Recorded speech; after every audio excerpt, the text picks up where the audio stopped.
are in lawful custody.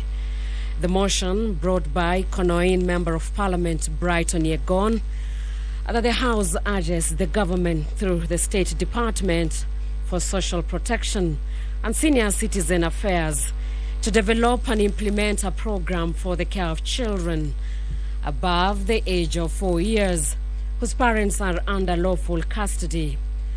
Article 53 of the Constitution provides for the rights of children, including the right for free and compulsory basic education. Section 22 of Person Deprived of Liberty Act and the Child Care Policy provides for the care of a child whose parent is deprived of poverty, liberty until the child still requires parental support.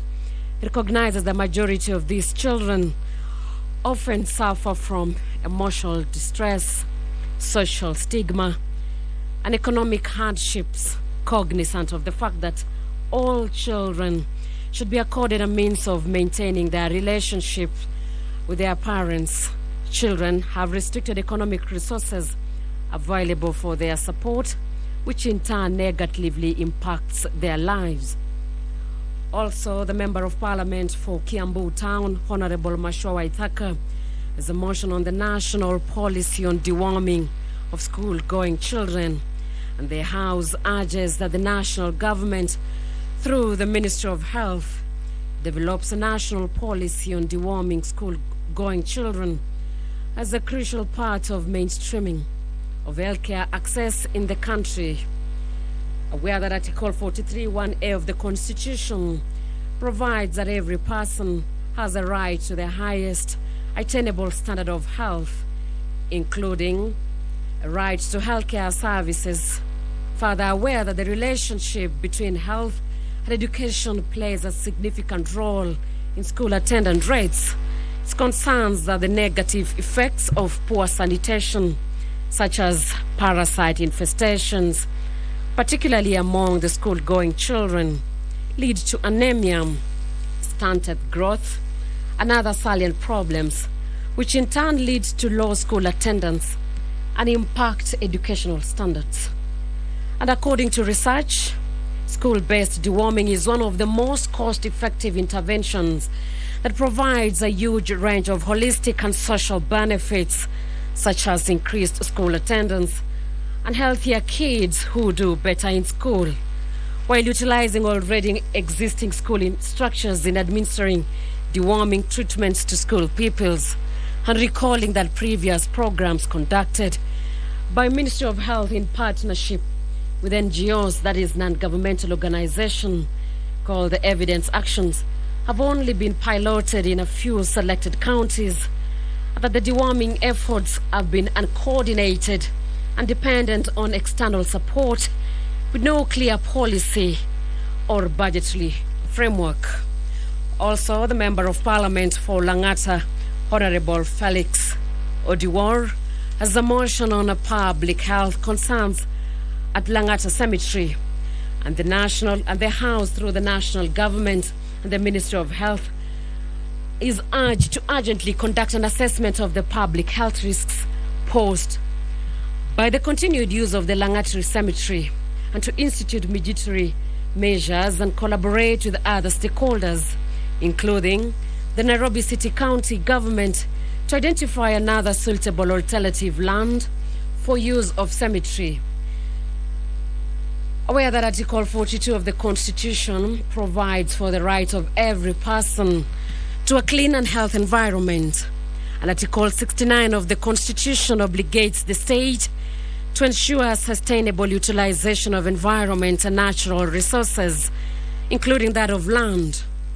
The fourth schedule to the Constitution assigns to the national government the function of land planning, including the general principles of land planning and the coordination of the planning by the counties, as well as the matters of health policy, further recognizing that there is an ongoing public outcry regarding the neglect of the Langata Public Cemetery, which was declared full close to 20 years ago.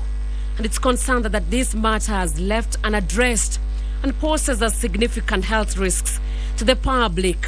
It's deeply concerned that the situation has led to overcrowding and double allocation of burial sites, with bodies being buried in shallow graves, leading to frequent uncovering by wild animals from the neighboring national park. Also, it has called to untold anguish, pain, and suffering to the bereaved families and psychological torment to the neighboring community of Langata constituency. We have a motion brought by Honorable Mark Mwenje, the Member of Parliament of Embakasi East in Nairobi County, on the development and implementation of a program for voluntary regularization of land occupied by squatters for a prescribed period. The lack of access of ownership of productive assets, in particularly to land, is one of the most serious sources of economic and social insecurity for Kenyans. Many communities, particularly in rural income dwellers, the only way of accessing land is to put up with the dwellings that has to take residents' land that is unfit for human habitation. The Bill of Rights in Chapter 4 of the Constitution guarantees that every citizen the right to adequate housing and reasonable standards of sanitation.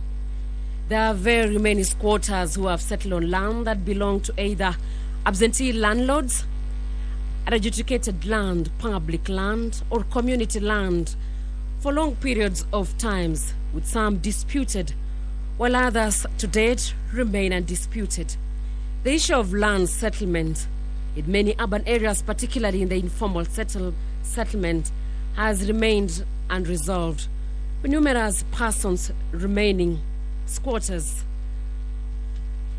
Another motion on expansion of drug and substance abuse and rehabilitation centers, brought by John Makali, the Honorable Member of Parliament for Kandui. And the House urges the government to institute intensive programs for dissemination of information on alcohol and substance abuse, in line with the Alcohol Drinks Control Act 2010, and to increase the number of rehabilitation centers across the 47 counties in our country.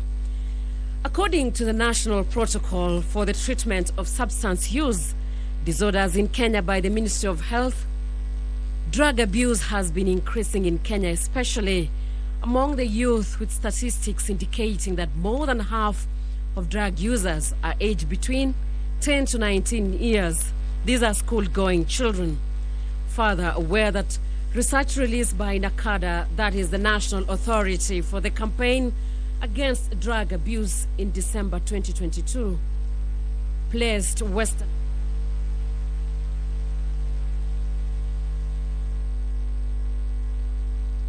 Order number 5, papers. Order number 6, notices of motion. Order number 7, questions and statements. The first question, member for Malava, Honorable Malulu Injedi.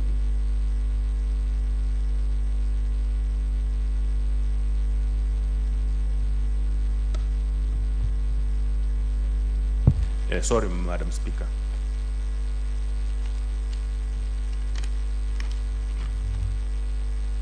I have question number 334 of 2013.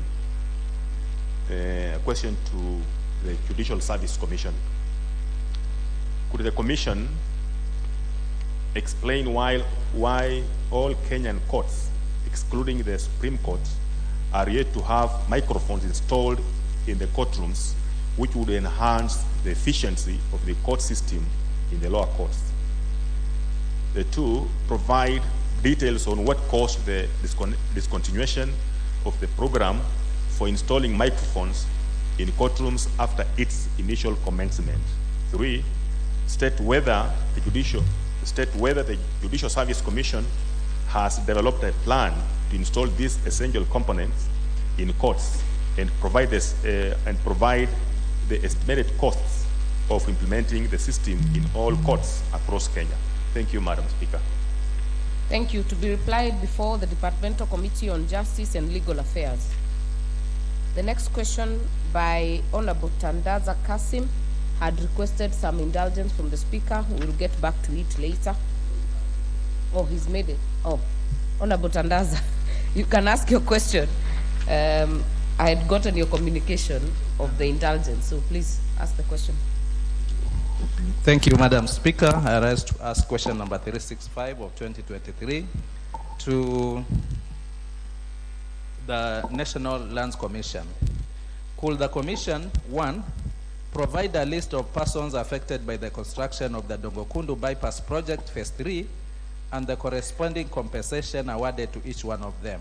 2, explain why the persons affected by the project in Matuga constituency whose land was compulsorily acquired for the construction of the Dongokundu Bypass Project Phase 3 have not been paid despite being issued with award letters by the Commission in 2019. 3, consider factoring the inflationary changes to the compensation awarded since 2019 to date, and state the time frame within which the persons affected by the project will be compensated, considering that the bypass project Phase 3 has since been completed. Thank you, Madam Speaker. To be replied before the Departmental Committee on Lands, member for Turkana North, Honorable Paul Nabui.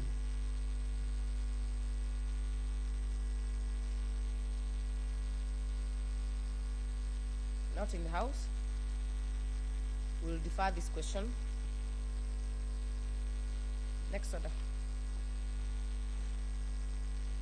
What is out of order, Honorable Kangogo? Thank you, Madam Speaker. Madam Speaker, the tablets or the gadgets we are using is in front of us. Madam Speaker, if you, and many members who are here, if you check, they have passwords, Madam Speaker. There is some, I don't know, some people at the ICT department, they have put some passwords that we cannot use sometimes. These gadgets should be free to any member. When I go sit the other side, I should be able to access and use it. When I sit, every seat here, I should be able to use. If you check and if you ask many of the members here, they have passwords. We cannot use them. And yet the order paper, we are supposed to access the order paper here.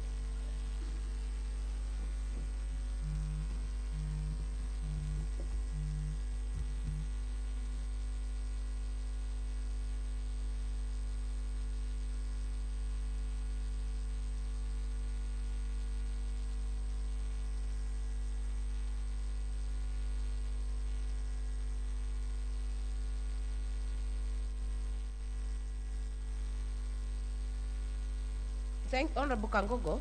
I think we'll first of all, you'll be assisted first of all to open yours, but I thought it's accessible. When I sit there, I'm able to open mine. I don't know whether members have the same problems.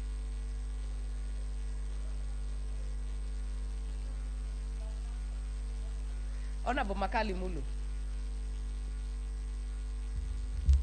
Yeah, thank you very much, Madam Speaker. Madam Speaker, I want to agree with my colleague, Honorable Kagogo. If you realize, Madam Speaker, I used to sit this seat here. I've not been able to access this machine. I moved to this place now, I'm not unable actually to access. And the problem is, you're able to log in on this machine, but this one you can't log in.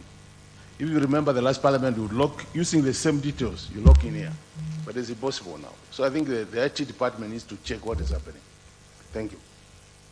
I think we'll direct the ICT team to look at it, because from experience of last session, like Honorable Makali Mulu says, you'd access with your credentials on any seat you sit on. You use a password and you unlock. So maybe we'll take it up later and report to the House on the progress. Next order.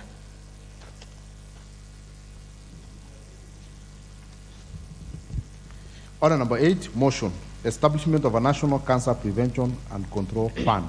Question to be put.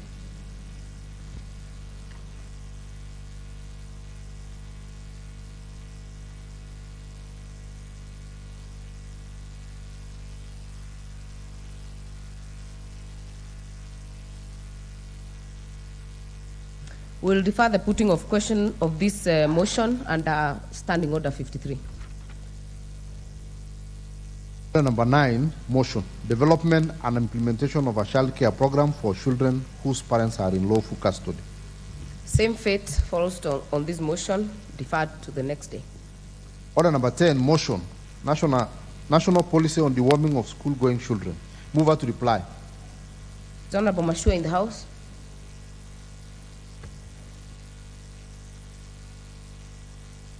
Member for Honorable Mashua, member for Kiambu. Thank you, Madam Speaker. Allow me to first thank all the members for this important motion. Honorable Speaker, these members have demonstrated their love and care for our children. If we care about the future of this country, we have indeed taken care of our children by investing in their future and by removing anything that's a barrier to their education and to their health. Honorable Madam Speaker, when I decided to table this motion in this House, I did so knowing that intestinal parasitic infections is regarded as a serious public health problem and amongst the most common infections affecting human beings in the world. Therefore, Honorable Madam Speaker, we cannot develop as a country without a well-educated human resource. Quality education is goal number 4 of the 17 Sustainable Development Goals that were developed by the United Nations in 2015 to act as a blueprint with which the world will become a better place. It is therefore important to put in place measures that will keep our children in school. Honorable Madam Speaker, deworming is one of those measures. Honorable Speaker, a few weeks ago, when I was explaining this important mission to the people of Kiambu, one vernacular radio station took me out of context and decided to spread the propaganda that this was not a priority. They discussed me in their radio for 2 good hours.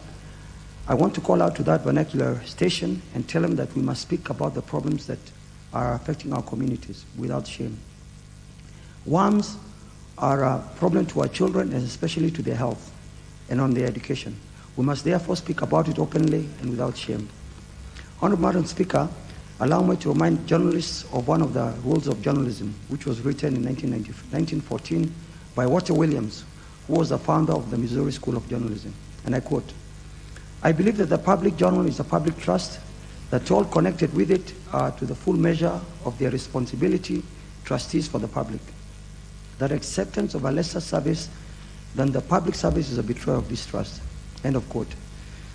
Honorable Madam Speaker, if this House passes this motion, it will be in line with the spirit and letter of Article 43(1)(a) of our Constitution, which guarantees the right to the highest attainable standard of health, which is a state of complete physical, mental, social, and emotional well-being, and not merely being without disease. Honorable Speaker, Honorable Madam Speaker, thanks to all the members of this House for their contributions to this motion, and I beg to submit. Thank you, Honorable Mashua. We'll defer the putting of the question on this motion. Next order.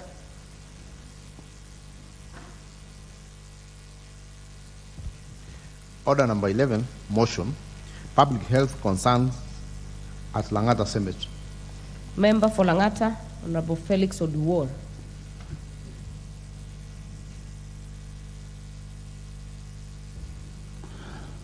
Thank you, Madam Speaker. Honorable Speaker, I beg to move that aware that Article 42 of the Constitution provides for the right of every person to a clean and a healthy environment.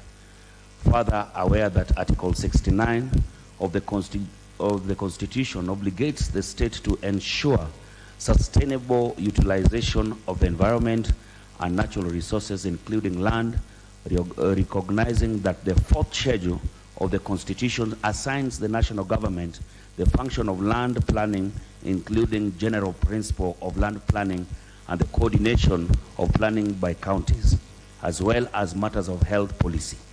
Further, recognizing that there is ongoing public outcry regarding the neglect of Langata Public Cemetery, which was declared full close to 2 decades ago. Concerned that this matter has been left unaddressed and poses significant health risks to the public, deeply concerned that this situation has led to overcrowding and double allocation of burial sites, with bodies being buried in shallow graves, leading to frequent uncovering by wild animals from the nearby national park. Further concerned that this has caused untold anguish, pain, and suffering to the bereaved families and psychological torment to the neighboring community. Now, therefore, this House urges the national government through the Ministry of Health to urgently conduct an assessment of the public health risks posed by the continuous use of Langata Cemetery and institute measures and collaborate with other stakeholders, including the Nairobi City County government, to identify suitable alternative land for use of a cemetery. I beg to move, and I ask Dr. Charles Onchari, MP Bonchari, to kindly second.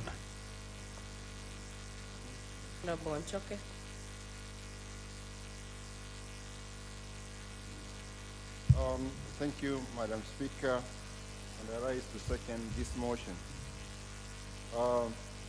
Madam Speaker, we all need to be alive to the requirement or the need to take care of our dead.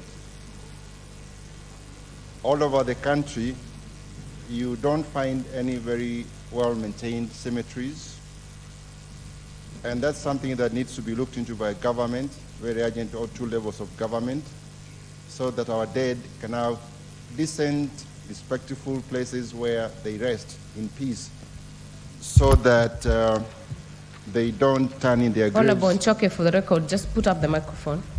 Yeah. Thank you, Madam Speaker. So that our dead can rest in peace and bless us, instead of turning in their graves and cursing us. My experience with the Langata Cemetery, I had the privilege of working with the city council then, as then it was, and I'm very familiar with the Langata Cemetery. It's an old facility which was created before independence, and I think the projection was to take a small number of people, but now over the years, the number of people have died who require that service are very many. Therefore, there's a need to reassess its suitability so that it can be enhanced, or an alternative site is located or identified for purposes of taking care of our dead people. I mean, Madam Speaker, the way the world is moving is that we have decent cemeteries where the families of the deceased can go and visit and lay flowers at every anniversary and just have peace and have a communication with the loved ones who have since passed on. Madam Speaker, time is right. We can't argue this. We can't advance the argument any more than it's already been presented by the mover. I support the motion that we need an alternative site where we can lay our dead instead of Langata, which is not available at the moment. Thank you, Madam Speaker. Second the motion, Honorable Nchoke. I second the motion. I therefore propose that, aware that Article 42 of the Constitution provides for the rights of every person to a clean and healthy environment, further aware that Article 69 of the Constitution obligates the state to ensure sustainable utilization of the environment and natural resources, including land, recognizing that the fourth schedule of the Constitution assigns to the national government the function of land planning, including the general principles of land planning and the coordination of the planning by counties, as well as matters of health policy, further recognizing that there is ongoing public outcry regarding the neglect of Langata Public Cemetery, which was declared full close to 2 decades ago, concerned that this matter has been left unaddressed and poses a significant health risks to the public, deeply concerned that this situation has led to overcrowding and double allocation of burial sites, with bodies being buried in shallow graves, leading to frequent uncovering by wild animals from the nearby national park, further concerned that This has caused untold anguish, pain, and suffering to the bereaved families and psychological torment to the neighboring community. Now, therefore, this House urges the national government, through the Ministry of Health, to urgently conduct an assessment of the public health risk posed by the continued use of Langata Cemetery and to institute mitigatory measures and collaborate with other stakeholders, including the Nairobi City County government, to identify suitable alternative land for use as a cemetery.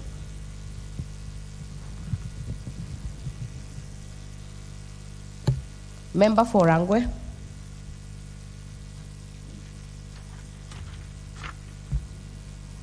Thank you so much, Honorable Speaker. I rise to give and add my voice on this matter.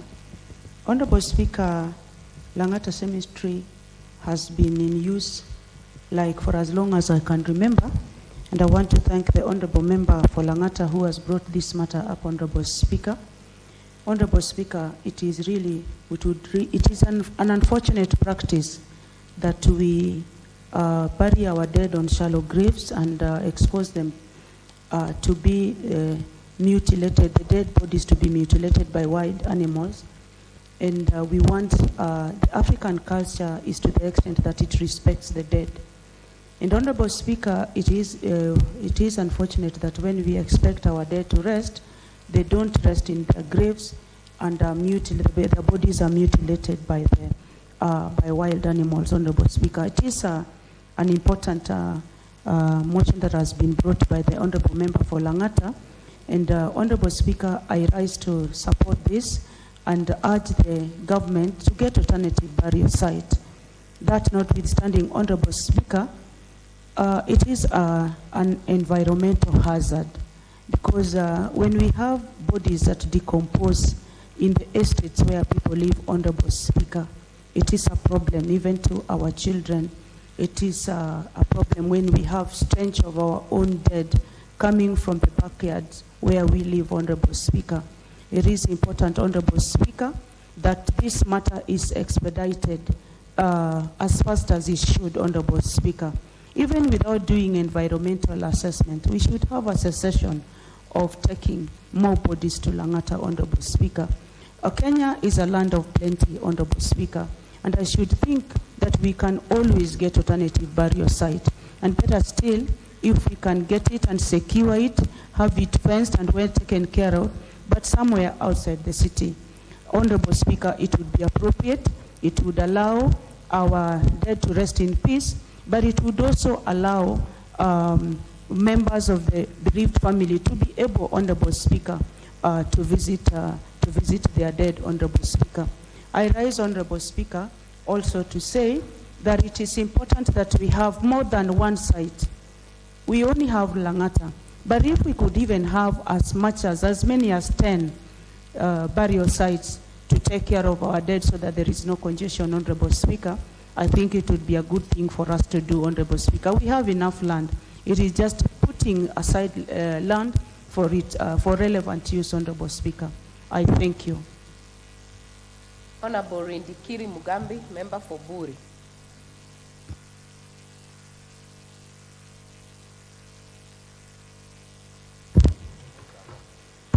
Thank you, Madam, for giving this opportunity to contribute to this motion brought about by my Member of Parliament, because I reside in Langata.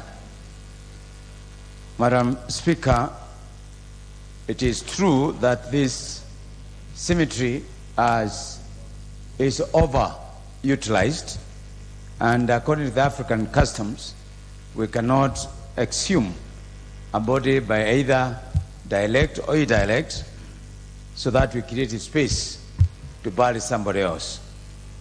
Madam Speaker, you are aware that this is the cemetery saga that led to the former PS and the chairman of Nairobi then County Council to be put into jail.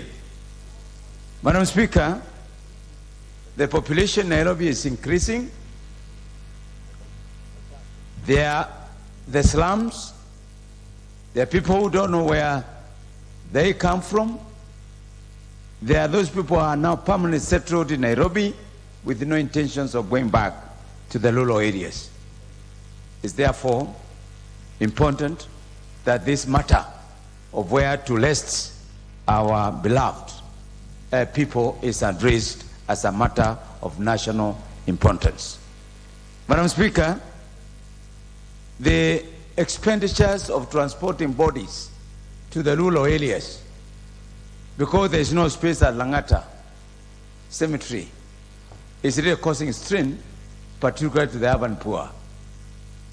Madam Speaker, the government has a responsibility of taking up this load of providing adequate burial space. Madam Speaker, we are aware that it poses security risk also. Madam Speaker, Langata Cemetery is where many of the criminals reside, particularly at night. Why? Because it's not very well secured.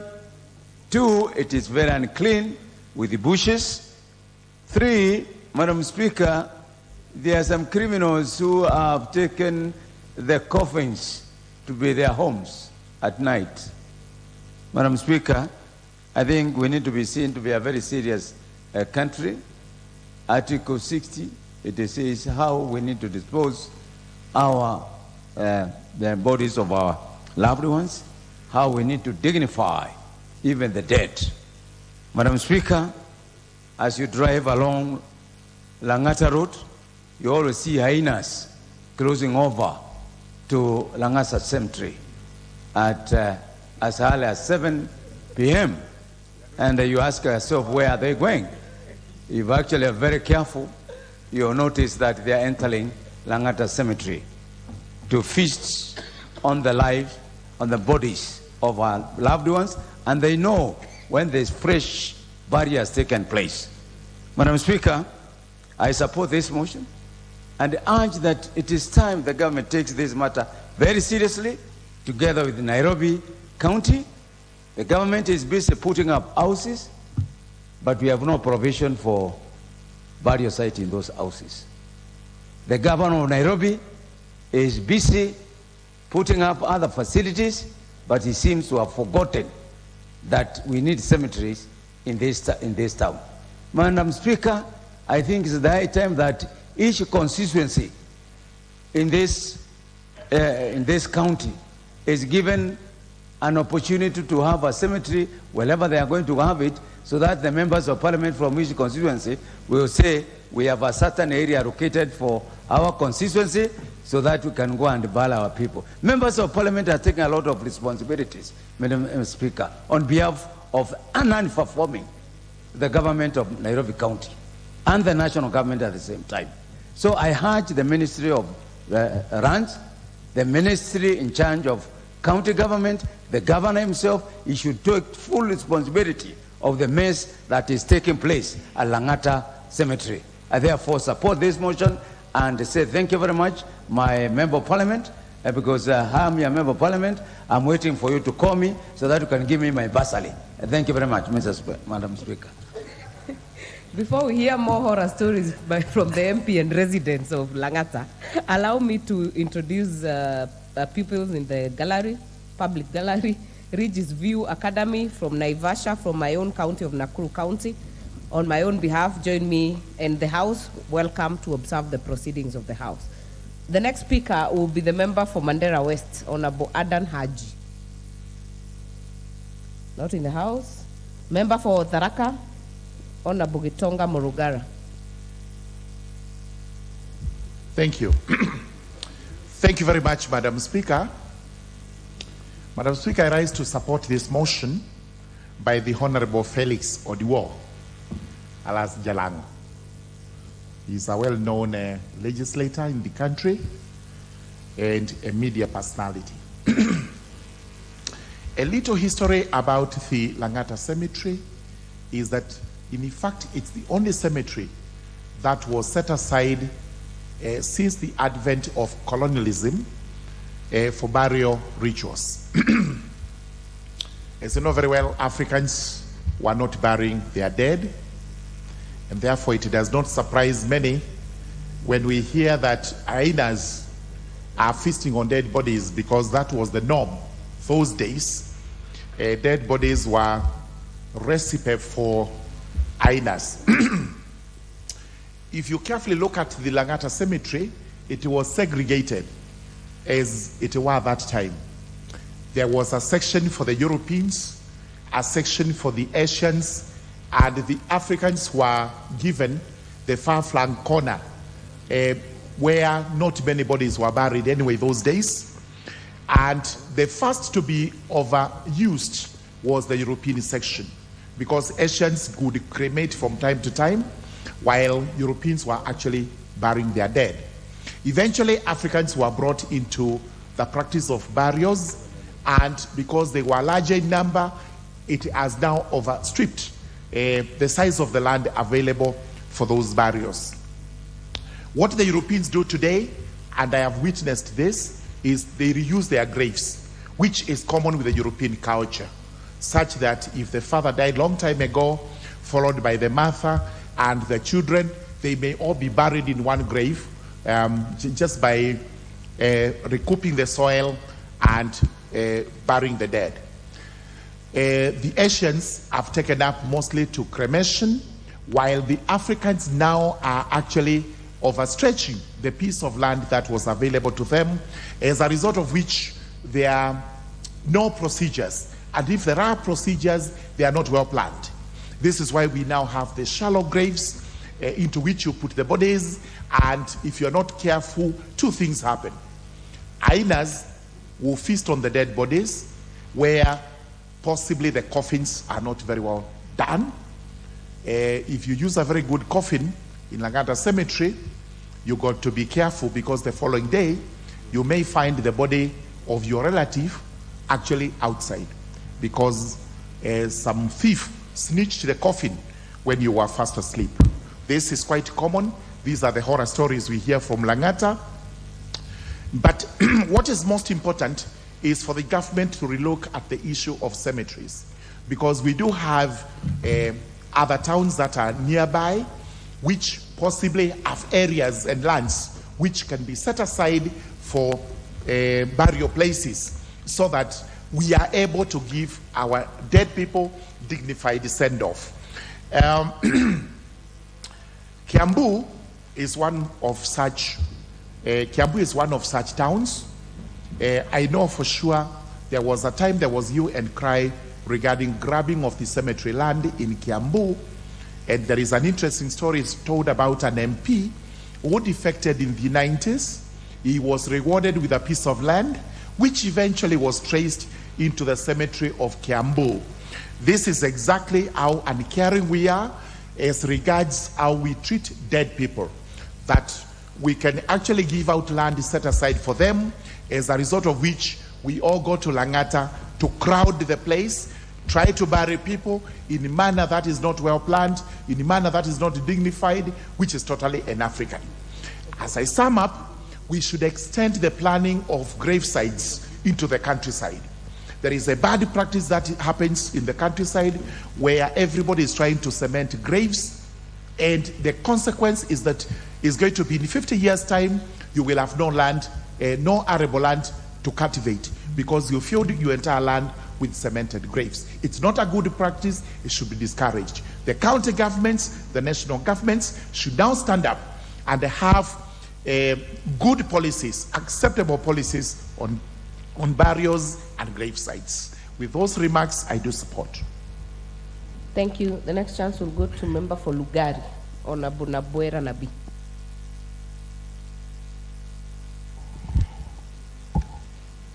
Thank you, Madam Speaker. I raise to support the motion by the Honorable Member for Langata. And Madam Speaker, I want from the onset to state that the biggest danger that the ongoings at Langata Cemetery poses is a health hazard that can cause an epidemic never seen before in this country.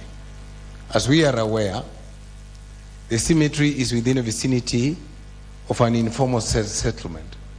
As we are aware, the cemetery is next to an army barrack.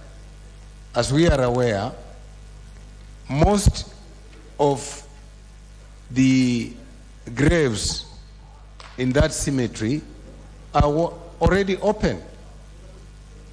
Madam Speaker, it is a national catastrophe awaiting to happen. We all know that the city of Nairobi has a problem of drainage, which means anytime we have a lot of rains, bodies are all washed into settlements, they are washed into the Nairobi, in the rivers, and therefore we are causing a health hazard to the populace of Nairobi. Madam Speaker, it is a requirement of World Bank. In fact, I'm worried that World Bank might stop funding the city of Nairobi under KUSIP arrangement. Why? Because one of the requirements is that a city or an urban center which they fund must have a proper cemetery. I would not want to define Langata Cemetery as a proper cemetery. Therefore, I'm calling upon the Ministry of Health to close Langata Cemetery and force Nairobi City government to allocate and identify another land and allocate for cemetery if they must continue accessing money under the KUSIP arrangement.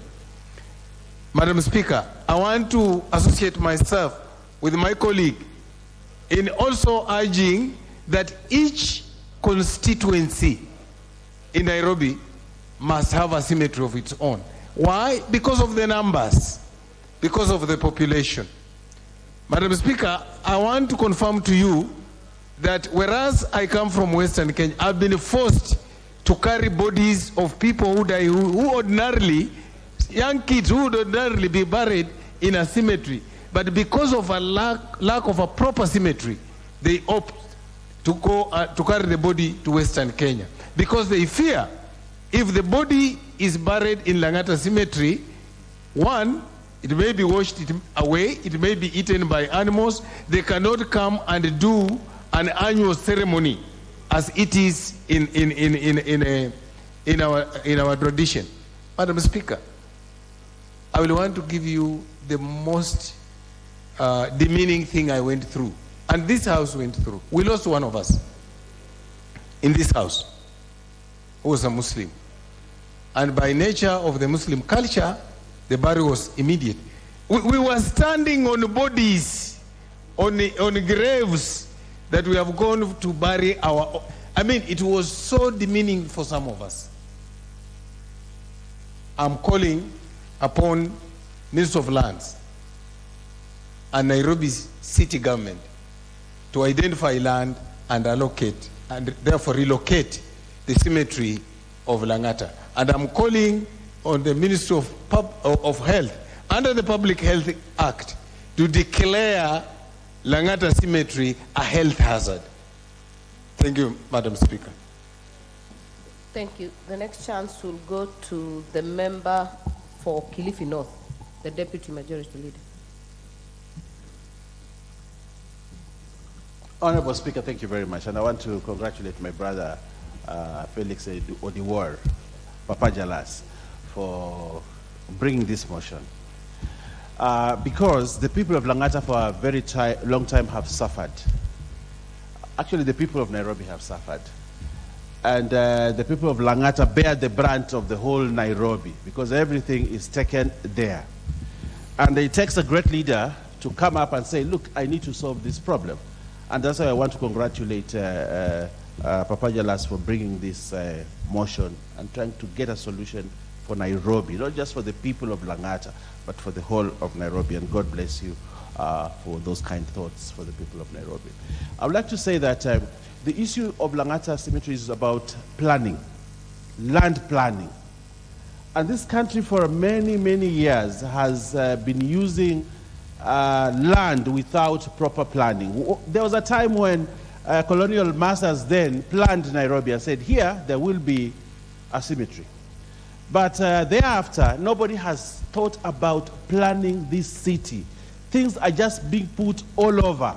And that is one of the greatest problems that we have in this country.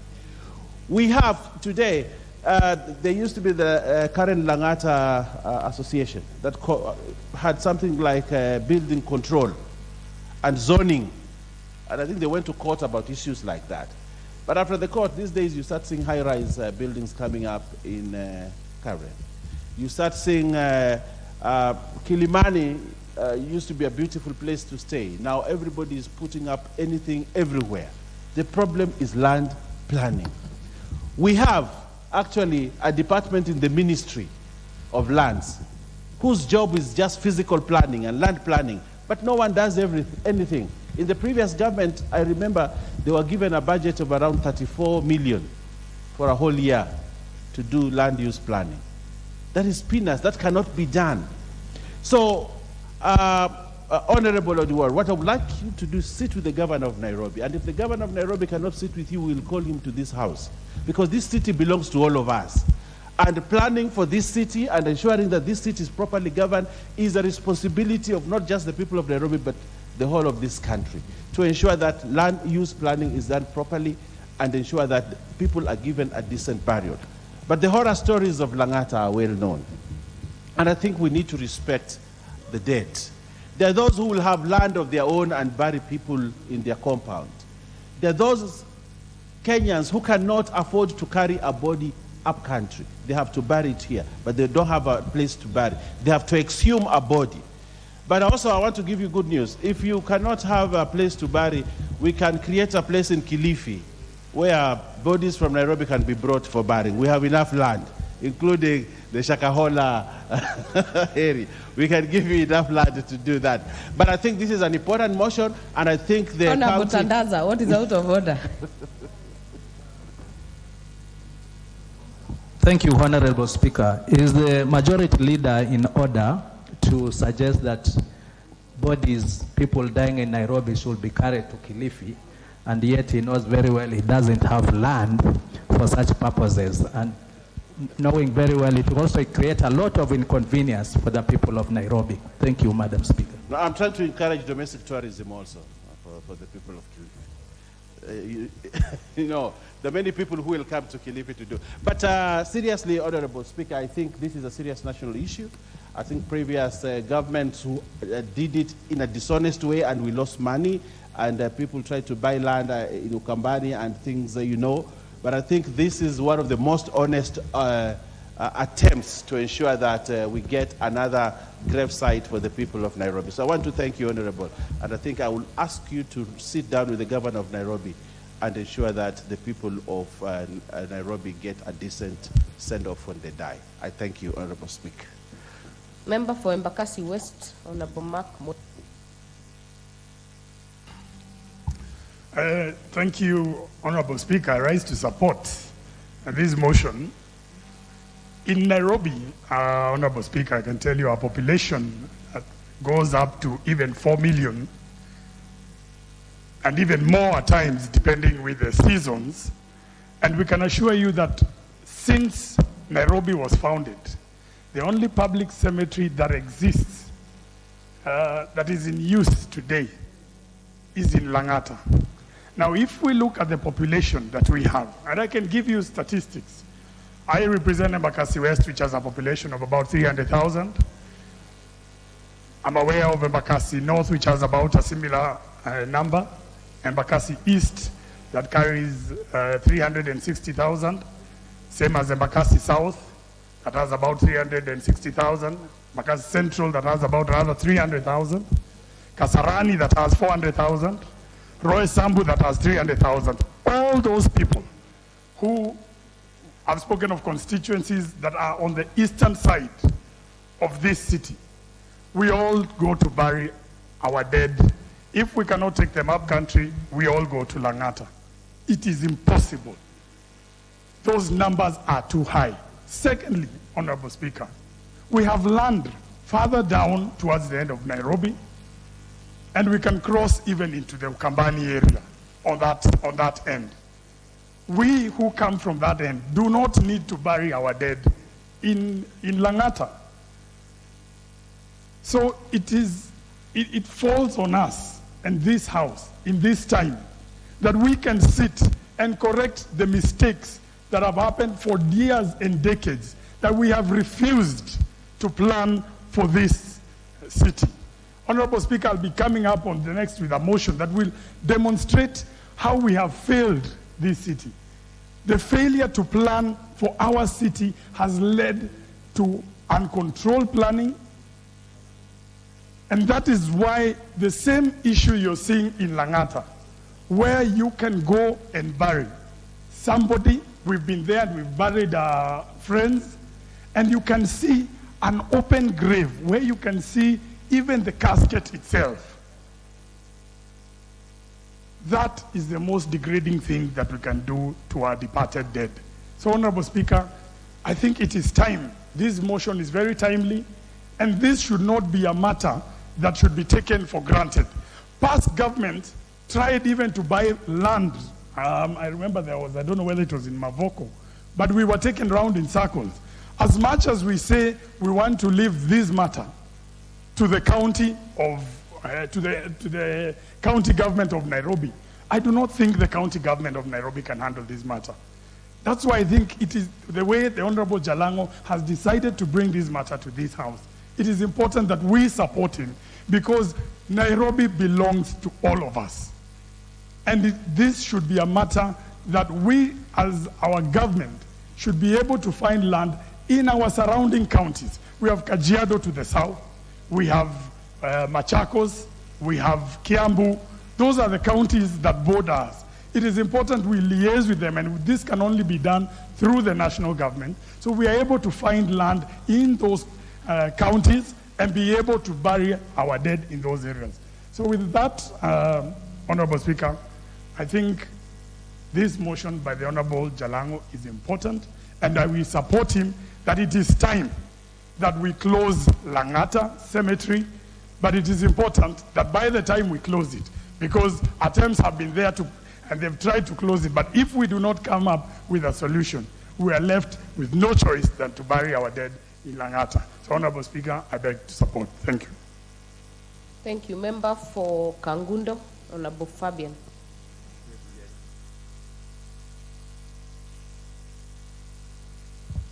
Thank you very much, Honorable Madam Speaker, for giving the opportunity to hear my voice on this motion brought by our colleague, Honorable Felix Odwol Eke Jalongo. Honorable Madam Speaker, from onset, I support the motion. And the great philosophers note that the living must take care of the dead. If today we are living, we cannot take care of our brothers and our sisters who are dead. Who are we living for? What are we living for? If you see the scene, and before I continue, I want to send the word of condolences to the brothers and sisters who their parents are lying or their family members are laying in Langata. And may their soul rest in peace. If today you see the happening within the Langata cemetery, you cannot believe the space which is there. You cannot even believe when you go to bury, like one colleague has said, they went to bury their brothers, the other bodies they are there. So immediately you finish putting your body, they remove it, they bring another one. And this is only caused by poor planning. The Nairobi count has not only failed through Langata cemetery. We have seen many happening with this city where there is total failure in terms of planning of the city. People are given right to build the buildings. Then after you finish building your building, it is in the river, it is demolished. People will continue. Even sometimes you see people's building being demolished, but they are being built in the road. Same way as what is happening in Langata. So it is the high time. Not only we are saying we move to the means of earth, it is the high time matters of the land, we put them to the national government rather than to keep it to the county government of Nairobi. As we speak, Madam Speaker, we have a very huge disaster coming to Karen. This parliament purported to building a house of 32 floors in Karen. It is as all they approved by the county government of Nairobi. Then you ask them, What brain do you use when you approve some things? Karen is aviation center. That's why we don't have high buildings. Same way Langata has been gazetted as a disaster long time. As we pass there, it is very crazy. You see bodies. It is a body of a human being, not a body of a cow, not a body of a dog. It is lying in capital city of Kenya, openly daylight. And then you see also other people pushing their boat to go bury there. Then they continue to say that they have a planning department in Nairobi. I join my colleague by saying that the Langata cemetery should go to national government. And it's the high time this parliament, we set funds for respect of the dead. We set funds. We buy a land, not only one place, tackling the many corners of Nairobi, because death is within us and the death we are working with it.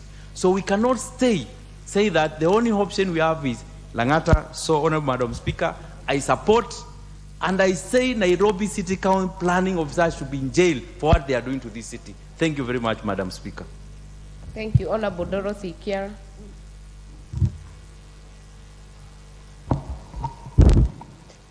Thank you, Madam Speaker, for giving me this opportunity to support this very important motion by Honorable Oduor, Member of Parliament Langata.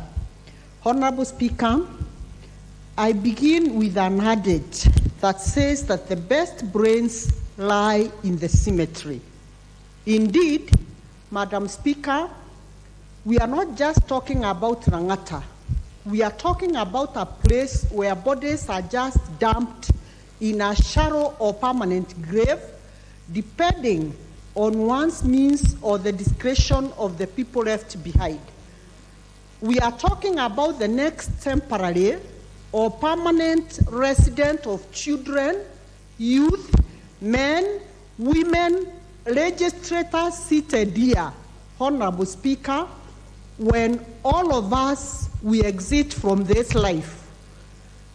Then this begs for the next question, Honorable Speaker. Do dead people have dignity? The Constitution of Kenya, in the Bill of Rights, confers the right to inherent dignity, and that dignity to be respected, and the people who die should be protected. If you walk around Langata Cemetery today, Honorable Speaker, you wonder whether we adhere to this constitution that says even the dead have and deserve dignity. Honorable Speaker, we are perturbed today. We are talking of a place that was set aside by the colonial masters. That means as a country, we should feel ashamed talking about Langata Cemetery very many years after independence. We have not taken any steps to either improve on the same or continue on where the colonial masters left us.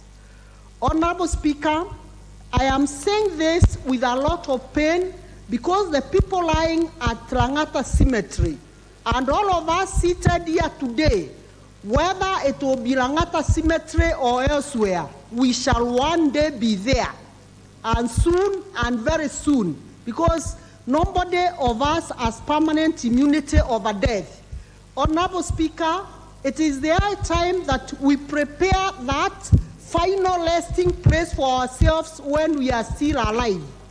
And it is the responsibility of the registrators seated here today.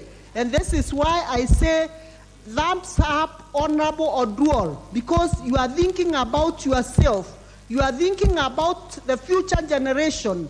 And we should not look at the graves and think they are only graves.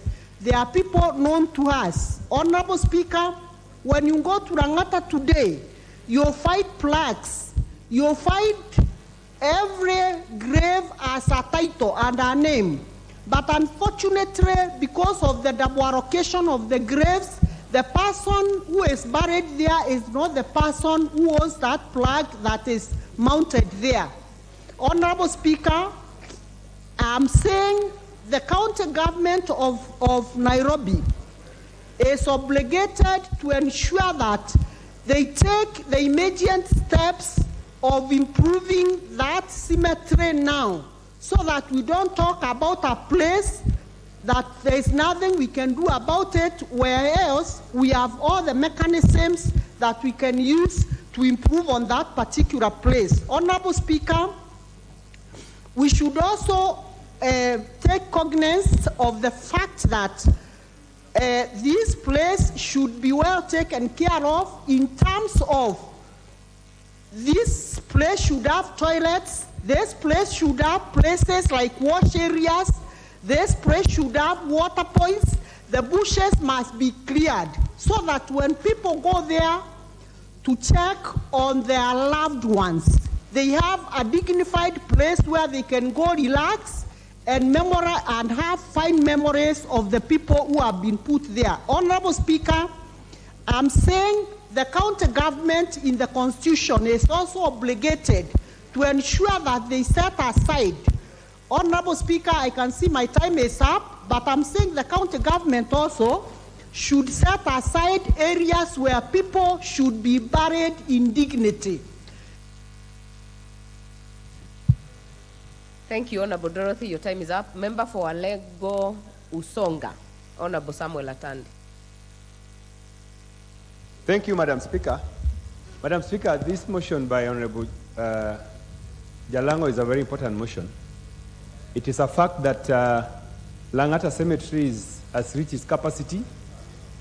Also, it's a fact that the previous attempts have been made to try to create a new cemetery for Nairobi residents. That such which was also highlighted by the MP for Buri, that Nairobi City Council, the defunct Nairobi City Council tried to actually buy land in Machakos County to support the cemetery activities for Nairobi residents. But it became scandalous. And I think EACC has been pursuing those people who are involved in that scandal. Madam Speaker, what I want to say is that it is time Kenyans, and in fact, it is time leaders need to urge Kenyans to pursue various other methods of burying the dead. This type of burying the dead, where ground burial of the dead is outdated, we need to think of other ways. And Madam Speaker, as leadership, we need to champion other methods. Because there's no reason why we have to, carry a casket from here to Suba or to Alego. What is the purpose of doing that? Let us, instead of actually urging, for, creating of more burial sites, let us think of other methods like cremation. Cremation now is very popular, Madam Speaker, and it is very easy. Personally, Madam Speaker, the fact that the Langata Cemetery is full has brought a lot of problems for some of us who come from very traditional families, who represent constituents who are still very traditional, who believe that you must carry a casket from here to Siaya, and there are prayers overnight, and bury and feasting. It is very expensive, Madam Speaker, to bury somebody today, especially if that person is a Luo. You have to budget. We do very huge budgets, Madam Speaker. It is unnecessary. So what we need to do, Madam Speaker, as leadership is let's champion other methods. And this is going to be very cost effective. Personally, Madam Speaker, I've told my family that if I die, I should be cremated. It is going to be very easy. There will be no expenses, etc. So, whereas we want to urge the Nairobi County and the government to look for other pieces of land for burials, personally, I think the option that we need to pursue is this other methods. It will be very good, cheap for us. And environmentally, I don't know if it is even better for us to be burying or to be, cremating. We need to find out from some research if there's aunties in this house to tell us the impact of the impact on the environment these burials that have happened in Langata Cemetery. I think it has some environmental impact on us. So should we find that these graves are environmental hazards, I think we need to abandon it. And so, whereas I support the motion as presented by the Honorable Jalango, we need to think outside the box and pursue other methods of burial. Thank you, Madam Speaker. Thank you. Before we give the next member, allow me to recognize a delegation in the Speaker's Gallery, Machakos County University and Students Association from Machakos Town Constituency, Machakos County. On my own behalf, and as a product of student leadership, myself and many others in this House, allow me to welcome them to observe the proceedings of the House. The next member would be Honorable Farah Malim. Excuse me. Yeah. Speaker, thank you very much. It's very interesting to have a motion that discusses the state of our cemeteries in Nairobi. Whereas I appreciate the fact that we need to seriously respect the dead, the big question one needs to ask is that, is it the dead who are encroaching on the living, or is it the living who are encroaching on the dead? Honorable members, this place was planned very well by the colonialists. And in that planning, what's the problem? Oh, go on. Order. This place was very well planned. But there has been very ambitious development in the city itself. This city has expanded to something like 10 times what it was at independence. And I don't know whether you are trying to find dignity for the dead, or this is going to create a situation in which developers would see this as a very prime line and had to see a situation in which the cemetery itself is expanded. Because the cemetery is next to a forest, and the forest is big. And I have a feeling that it was invaded from both the north, and on the other side, of course, there's a freeway. Having said that, I still agree with what Honorable Ward is saying, that dignity has got to be there. The other thing is, why are we finding bodies out there? Is it because people have invaded the graves themselves to look for valuables, or the graves are shallow? I was reading the other day that in Oldoyesabuk, the very famous historical settler Macmillan, who was, I think, a library named after him, his grave was raided and the body is no longer there. I don't know what to say about that. But I know of also what you call the grave thieves.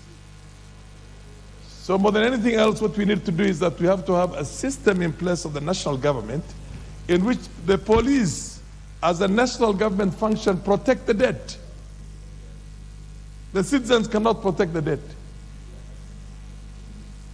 And also to put down standards for graves. The graves have got to be at least 5 feet deep. They don't have to be shallow. Who makes them shallow? Is it the county government or the national government or the people of Kenya? No. The families who are going to dig, what do you call, bury the dead there, must be told that these graves have got to be a certain standard, and the standard itself has got to be regulated, and that regulation itself has got to be enforced. I can hear some people want to see a situation like when we introduced cremation. The Honorable Atandi, as much as cremation might appeal to you, but it is in line with the faith of the Hindu community, and I don't think cremation is anything that can be considered by Muslims and Christians and Jews for that matter, because this is what you call the Abrahamic faiths, the monotheism. We have to bury our dead somewhere, and they have to have a grave. So I think what we need to do is that we not only see it very simplistically and say that close this place. No, we can't close. If tomorrow I lose my relative, and I lose them every other day, and I lose my fellow religious men, where do I take them? Because the thing is closed. We don't have a situation of sending them to our home areas. That's not part of our culture. It's not our faith. It's actually the directive of the faith that the body should be buried the same day that the person deceases and becomes a body. You know, you are a name, first of all. You are Farah, you are War, you are Martha, you are John, you are Joseph. But the day you die, you cease to have a name. You become a body. So the body itself must be interred, in our case, immediately, the same day. It doesn't matter whether you come from Mandera or you come from Germany or you come from wherever. If I die in Germany myself, my body will not be brought back. I'll be buried in Germany. And the same applies to all Muslims all over the world. So we can't close that thing. But what I want to see is that, do we have a lot of land up there, and is there an encroachment by the developers? And why was that allowed in the first place? Why were the developers allowed to encroach on the land that was set aside for the cemeteries from the colonial time? Why can the county government and the national government create a dignity for that? One, by having standards, and two, by making sure that this thing is protected. There are always people out there moving in the cemeteries, protecting the cemeteries. We don't have to reinvent the wheel. In my opinion, it's not so very simplistic. I do agree with the fact that burying the dead in Kenya for my Christian brothers and sisters is a very expensive thing. And somehow we all basically and we sympathize and empathize and see the problems that families suffer. A family that does not have the bare minimum, 3 square meals. Your time is up. Honorable Ken Chonga.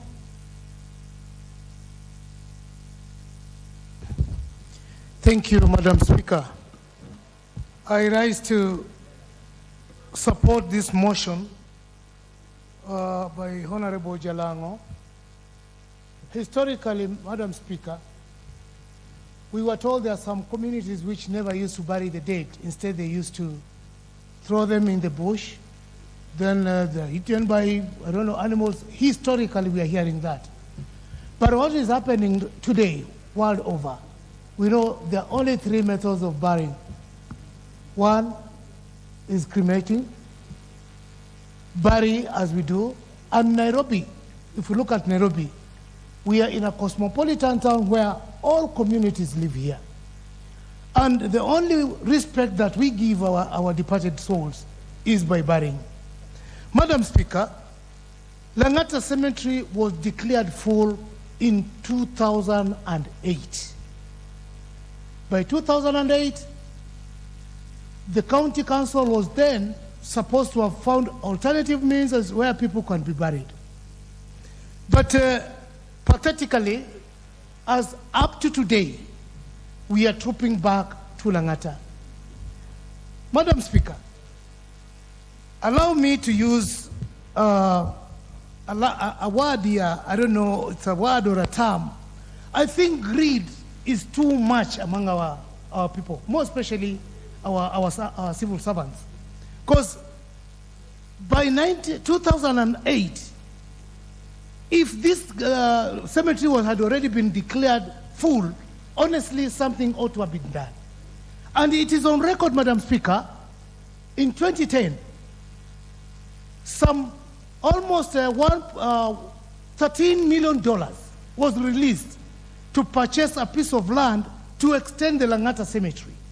It was alleged that 48 acres was bought, but it came out clear that it was a scam and it's only 10 acres which were procured.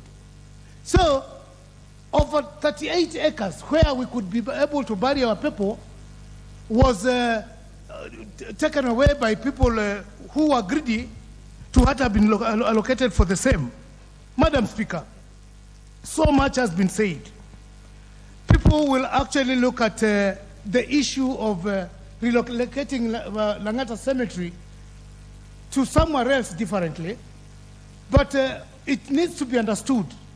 For as long as a solution is not found, then we shall keep on punishing our dead ones. Madam Speaker, we bury in Langata because it's not because everybody wants to bury in Langata. You can imagine the cost of transporting a body from here to Kilifi. It is honestly cheaper to bury this person in Langata. We bury in Langata, Madam Speaker, because there are people who do not have anywhere else to bury their people apart from here. We bury here because you find there's some people who are totally homeless. That's the reason why we buy there. So the good, the bad, and the ugly, all of them are buried at Langata, and we have no alternative to that. Madam Speaker, time is up. This motion is timely.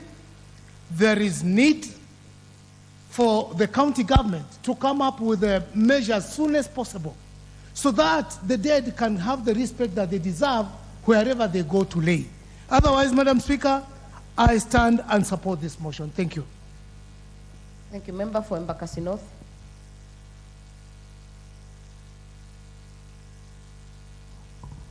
Thank you, Madam Speaker, for giving this opportunity also to contribute towards this motion. Madam Speaker, having been an elected member for 3 consecutive terms, I have also served in the City Council of Nairobi, formerly in the County of Nairobi, formerly City Council of Nairobi. And it is true, Madam Speaker, that back 2008, the City Council of Nairobi appropriated money to buy land for that particular purpose of gravesite. It's unfortunate, Madam Speaker, that corruption went away with all of what was appropriated to buy the grave. I want to be part of the members who have alluded that there was a misuse of funds, but it is true that actually after buying or buying that particular Mafoko grave, Madam Speaker, what happened is that those who planned and those who want to assess that particular land, there is one factor that was not done well, and this is the quality of that particular soil, because that soil is cotton soil, and cotton soil cannot go away along with burial, because what you do is that during the rainy season, after rain, then that casket is brought out by those heavy water, and therefore the land became unsuitable for burial.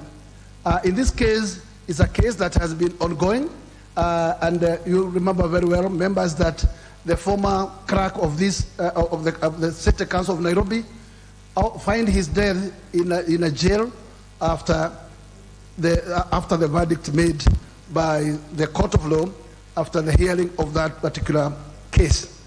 In this case, Madam Speaker, I want to allude that Nairobi is a totally cosmopolitan, and there are those people who belongs in the city. Those has no anywhere else they can call home. Those people, Madam Speaker, must be taken care of, because they are not those that we can say that they migrated from Muranga, or they migrated from Osonga, or they migrated from elsewhere. They found themselves here, and they call themselves Nairobians. Those people are very important, and they are the people that we do represent. And Madam Speaker, it is Honorable Kosing, you're totally out of order. You're totally out of order, and you know. Go to the bar and bow. Continue, Honorable. Thank you, Madam Speaker. Madam Speaker, it's a long overdue that up to date, we have Langata Cemetery as the only option for burial to our departed friends. This is, to me, a route that has taken ages, and we must come to a stop where the county council, the county of Nairobi, should take it as a priority, and as a priority and appropriate money for that particular aspect, and do enough research. At any other site that may find the soil, they must first do enough research to know whether the soil is adequate for this particular purpose, so that we cannot find ourselves in the same scenario that we find ourselves in 2008. And if that is done, Madam Speaker, it will go along with arresting our friends on a dignity place. The way the Langata the cemetery is of today, Madam Speaker, it is totally ironical. You cannot even dare to know how the situation it is. But we have no choice And I cannot stand here to advocate that we cross it because we have no alternative. And as I have alluded there before, those members who cause Nairobi their home have nowhere to bury their departed ones. And therefore, what I would ask is that both the national government and the county of Nairobi should hastily move on and make sure that actually there is already an alternative site where the RAD should be bought, and then we reserve for this particular purpose. And for that, Madam Speaker, I support. Thank you. Member for Kwanza, Honorable Ferdinand Wanyonyi.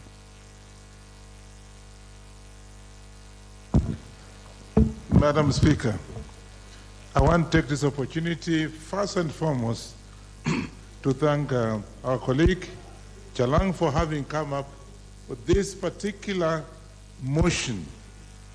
It's very, very embarrassing. I had buried a relative there. Madam Speaker, it's embarrassing. It's very painful that I think, Honorable Chalang, I think do something on that side for the time being. Even if it means building a concrete fence around the place, because as stated by the Honorable Member, wild animals actually get to the site, exhume particularly the fresh crabs, and feed on the date.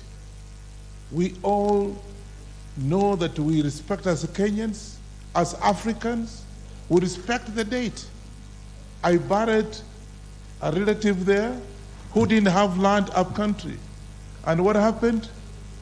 We found the body was actually thrown out. First, because we have youths who go and remove the coffins. It was a very expensive coffin, and threw away because they have nothing to lose. So, Honorable Member, do something about it so that you can defend the area. First, maybe build a wall around it if we can. And if not, then of course we have to call the Minister for Health. That has nothing to do with the county government, because the county government is unable, unless we go to the Senate to force the county government to look for land. Otherwise, we are going to go around the whole thing, but we want to give you the shortest time possible, and we will support you to the last end to be able to get at least an alternative for this Langata cemetery, which is a very, very old cemetery. Secondly, there are those actually who will want to bury and burn the date. That again is on African, as somebody has just mentioned. So I am saying that we should look for the money and come up with a budget. We look for the land around Nairobi. Even if it means getting 20 acres, Madam Speaker, to be able to look for alternative site to bury the dead. It's so inhuman. You go there and see yourself, particularly in the mornings. Madam Speaker, you will not even like to go back. The sight is unbelievable. If you are a human being, if you are an African like I am, you will never go back. And many, of course, most of the people being buried here have no land up country. It is true. Secondly, you want to help, like I've helped a few people to take the bodies up country. It's very expensive to go to where I come from, Trans Nzoia. You're not going to spend less than 200,000-300,000 shillings to get the body here, maybe with the relatives, what have you. And the Nairobi is actually not just for people in Nairobi, it's a national city. So we all belong to this city. And therefore, I think the best again we can do, please come up, look for it, ask us, we'll be able to, some of us have been in Nairobi for this time, the people look for a good site, even if it means going as far as the Gong side, what have you, for Langata B. That is Langata A, Langata B, to be able to have our dead buried there. Madam Speaker, you know, you hear the stories, and as people are explaining, it is so certain that I think the alternative is to go the Asian way, which again is not African. Yeah, you buy when somebody's dead, you know, you burn the date. Again, that's not African. You'll be cast.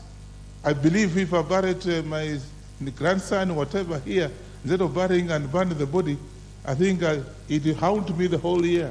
It will haunt me for the rest of my time.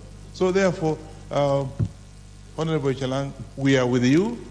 Come up with a budget. Let's move to Langata B. I support your motion. Thank you. Member for Mandera South.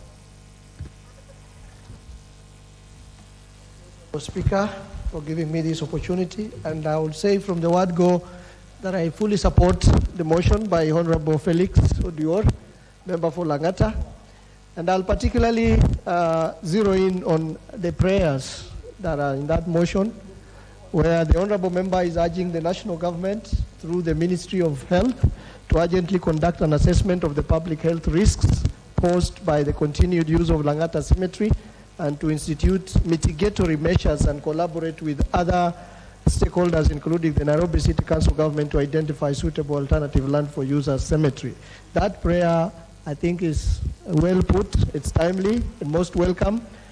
The Langata Cemetery is actually, I think it's the largest cemetery in the country, and it's serving the entire Nairobi, all the constituencies in Nairobi. And I know particularly the Muslim people who are professing Muslim faith, they take most of their dead to Langata Cemetery for those who die in Nairobi for burial. And the question around overcrowding is a key thing. I agree with the honorable member who said it's a bit pathetic when you go bury your dead and you're stepping on the graves of other people's dead. You know, the question of decency and decent of our beloved ones is a question which is very dear to our hearts. And this motion is coming at a time when, as a country and also as a city, we are dealing with increasing population. And although we have made a lot of gains in terms of health improvements of our people, we are also having an increase in mortality. And therefore, there is increasing need for land, and there is competing need for land between different competing land use, which burial being one of it. And therefore we'll need more lands for burial. And as one member put earlier, that land will not only be required for burying the dead, for just digging the graves. We'll need that land to also create some parking space for the people who come and bury their loved ones. We'll need some facilities, sanitation facilities in that land, and we'll need toilets, water facilities in that land, and therefore there is demand for bigger lands for burial in Nairobi, and particularly in Langata, which is the main burial site for the people who die in Nairobi. And therefore, I support this motion fully, and I thank once again the honourable member Felix Oduor for bringing this motion at this very timely time. Thank you, Honourable Speaker. Member for Matuga.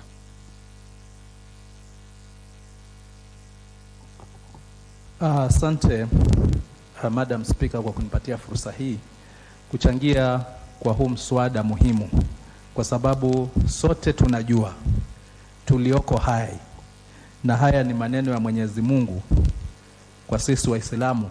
Kwa kitabu chetu kitukufu Quran kuna aya inayosema kwamba kullu nafsi dhaikatul maut, sote tutaionja mauti.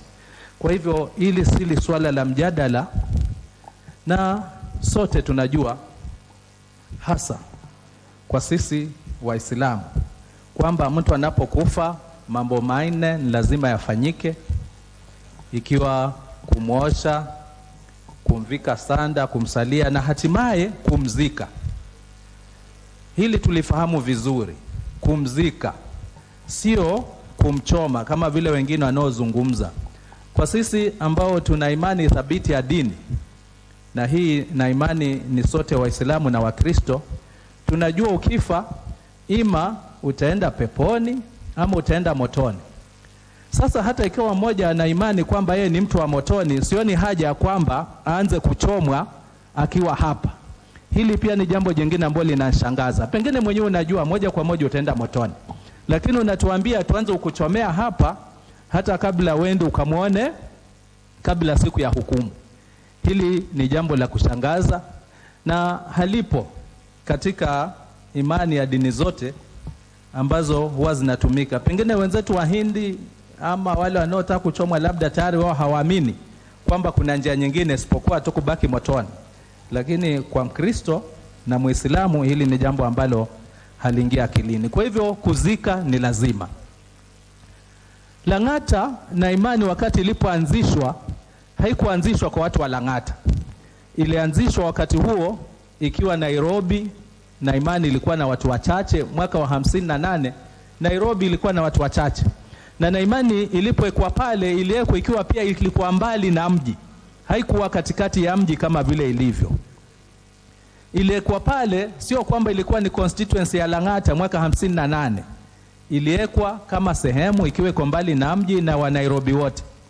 Kwa hivyo Mheshimiwa mbunge mwenzetu Jalango, ni jambo la kuhuzunisha kuona kwamba sehemu yake kubwa pia inatumika kwa wafu ambao moja kwa moja hawamsaidii kupiga kura. Wale walioko pale hawamsaidii. Lakini kama watu wanavyochangia ni kwamba bado aendelee kupelekewa watu kuzikwa sehemu ile na labda kuona ni vipi atasaidiwa.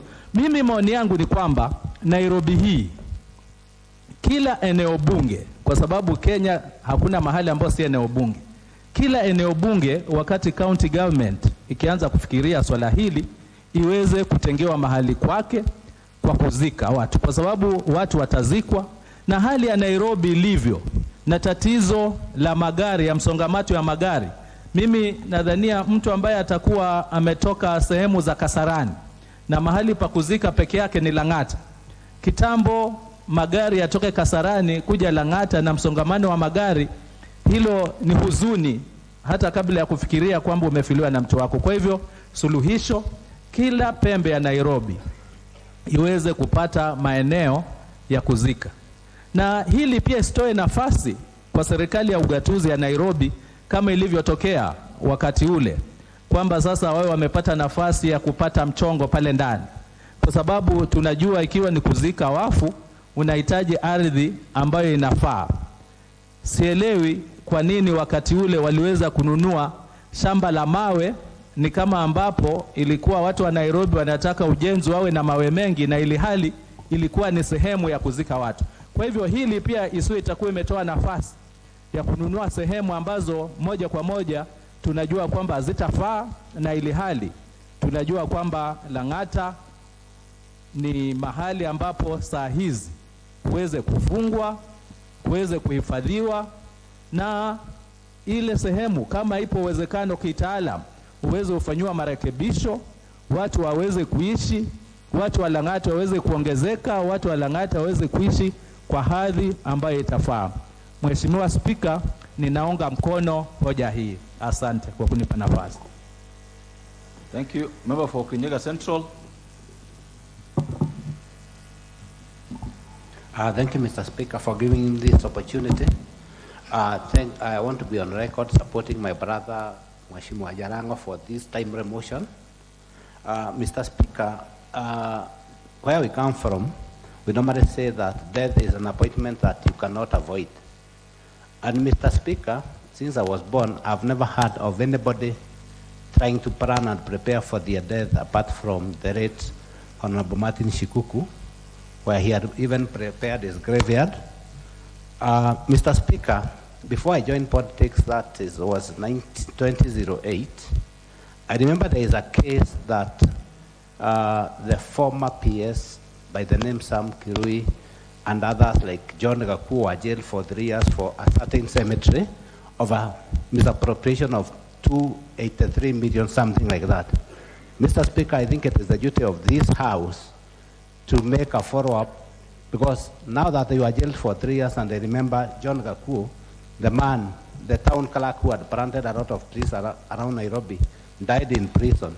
What happened to the money, or what happened to that piece of land?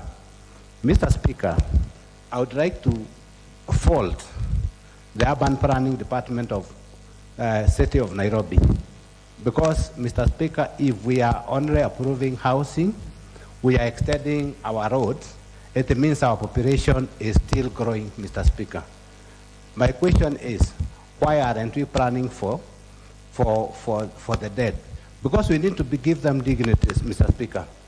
I was a victim. We were laying somebody very close to me in Langata Cemetery. And Mr. Speaker, it's a bit worrying when you go there, because you are asked, what kind of grave do you want? Do you want the temporary one or the permanent one? The temporary one is where they can bury today, and you don't have any control. Mr. Speaker, because of what my brother Jarangos talked about, like a double allocation of graveyards, if you take a dead person to Langata and you bury them with a good coffin, Mr. Speaker, it is normally stored before the close of the day.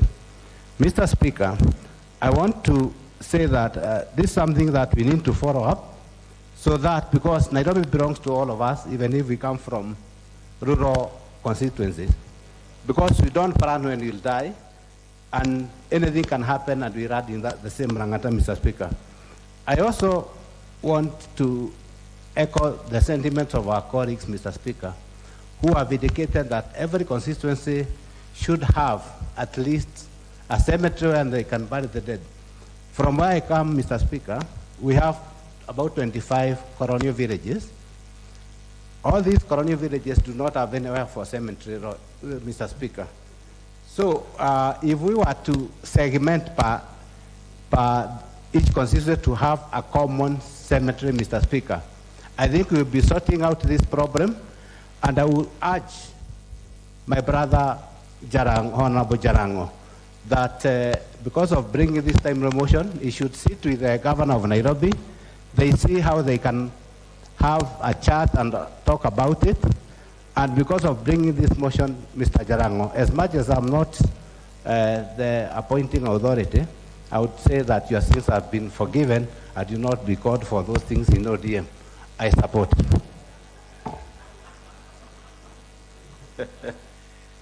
Honorable Jalango, don't be fooled. He doesn't speak for the ODM. Member for Super South. Thank you very much, Honorable Speaker, for the opportunity to add my voice to this motion. I was actually supposed to second it, but I was delayed somewhere, so my apologies to Mheshimiwa Jalango. Something always captures my mind when it comes to deaths and the way we as Africans relate to it. I think there's a lot of mystique or mysticism associated with death. Yet I see it simply as a natural biological process. But we tend to get into a certain state of mind when we experience death that even our rationality may become questionable. But on the economic side, I think the poor get to be the most affected when we suffer death. If you attend a rich man's funeral, it may be elegant, but if you look at the expenses involved, they tend to be very manageable, as opposed to a poor man's funeral, which tends to be very expensive. With respect to this particular motion, I think it is timely and we should support it.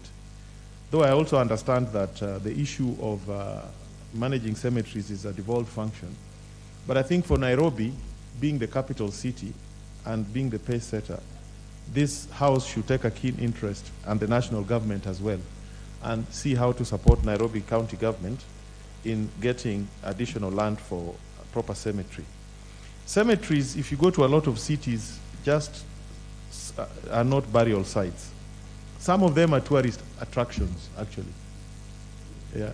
In many, many countries, you go and you find cemeteries where heroes are buried, where famous people are buried. If you go to Arlington National Cemetery in US, a lot of tourists visit it to see the grounds where the Kennedy family and the rest of other people are buried. They also serve as national archives and family memorials, but also historical sites. Mr. Speaker, I would also like to encourage the population, all of us, that we begin to think differently about burials. My community, the Luo Nation, I've recently been informed, spends about 20 billion a year on funerals, both on transportation and food and the rest of it. I don't know whether that is sustainable. Lawyers probably spend more. But 20 billion a year on funerals is quite an expense. I think we should discourage individual home-based burials, where you have separate burials, because of the present land titling system that we have, and instead encourage homesteads to have cemeteries within the homesteads as opposed to individual burial sites. I think it is also important that we encourage probably the administrative units, be they sub-locations or locations, or even churches, to have burial grounds for members who live around there. And for Nairobi City County government, I think they should also consider, when they have a new burial site, a new cemetery, when they acquire new land for new cemetery, they should consider licensing multi-storied tombs. If you go to Louisiana, in New Orleans, in the United States, you will find tombs Zagorofa, multi-storied. So the newly dead are put in coffins at the lower levels. After a while, there's a cleaning process of the bones. They are packed, they are put to the next level, like that, like that. So if you go to New Orleans and have visited those cemeteries, you'll find a family from 1860, from the Civil War to present, with one tomb with all their names. I think we should consider that. And I think we should also encourage the devolved units, including Nairobi City Council, county government, to consider licensing entrepreneurs to establish private cemeteries.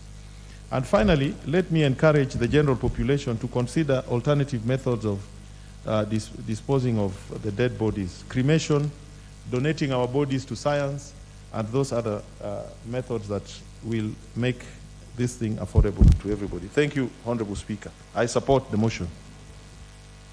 Thank you. I'm not able to see the member for Mandera West. The member for Kitui East. Where do they go? The member for Marakwet West.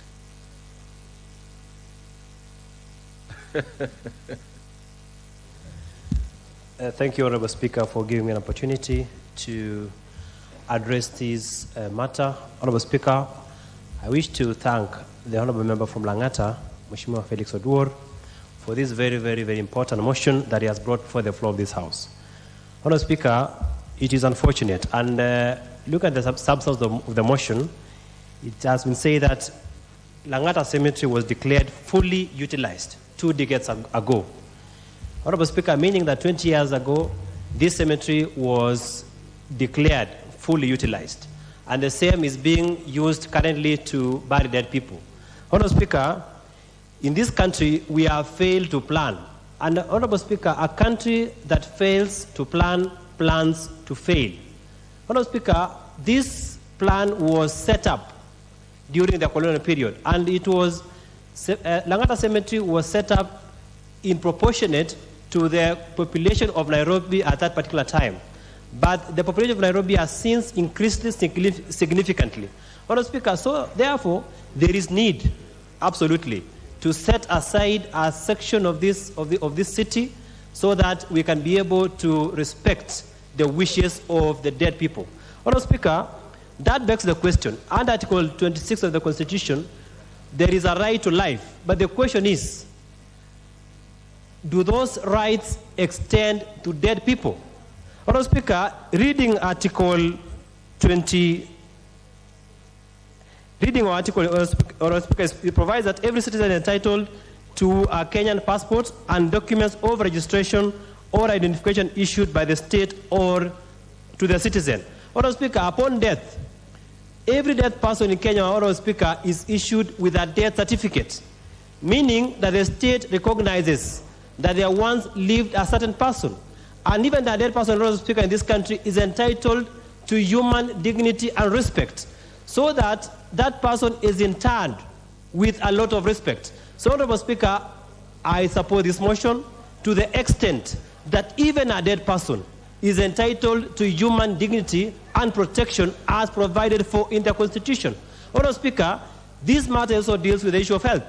Health is devolved. And we have a right as a country to take care of a person who is born up to the very end. Honorable Speaker, I know that a dead person in this country is not entitled to inherit property, but is entitled to equal protection of law, even upon death. Honorable Speaker, I call upon the county governments. The county governments in this country are independent. And for that reason, I call upon the county assemblies to enact legislations, to provide, to set up motions before the House, before the county assemblies. Honorable Speaker, I call upon the county governments, the county assemblies, to pass House resolutions so that it becomes mandatory for them to set up cemeteries. Honorable Speaker, this matter raised by Honorable Jalango here, Honorable Felix Oduor, is a representation of what is happening in the entire country. In Eldoret, we have a cemetery known as Kiplombe. That cemetery is full. Honorable Speaker, it is time that we, as a country, we look at the rights of even those who are dead so that they can be respected posthumously. Honorable Speaker, thank you. Member for Narok North. Mr. Speaker, for giving me this opportunity to support my brother Jalango, because I think it is important for us as Kenyans to have a place where we can bury our relatives or our parents, our loved ones. Because there are 2 days that are very important, the day you come to this world and the day you go. And when you come to this world, you'll also want to own land. And the government and everybody and the law gives you the right to own land. And when you are living, you are issued with a certificate, a death certificate, and of course, it means you'll be put somewhere. And for the loved ones, I think it can be very bad if you bury your father today or your son, and then tomorrow you move around and find that the animals have removed the body, and here he is. You will really feel bad. So I think it is important for the county governments to look for money and look for land, to set aside land where we can be burying our loved one. Because you know you love your daughter or your relative when he's alive. But after he has died, he turns to be something else. You cannot stay with that person in your house. And even if you stay with him, for how long are you going to be with him? And again, some cultures cannot allow you to say that the body will be burned, because you will never forget your loved ones. Because if you don't belong to the churches or the beliefs of burning somebody after death, then you will want to give your people or your relatives or your loved ones a decent burial. For that reason, I support my brother in saying that we need to set aside land that we can be burying people. Because there are few people who have learned to bury their own people. It's only maybe in rural areas, like where I come from, we still have land. But when you go to the towns, there are so many people who are in towns, and even in Narok North, we will soon not have a place to bury our people. So I think it has come at the right time, and there is need, and it is important that the county governments set aside money and look for land that we can be burying our loved ones. Thank you, Chair.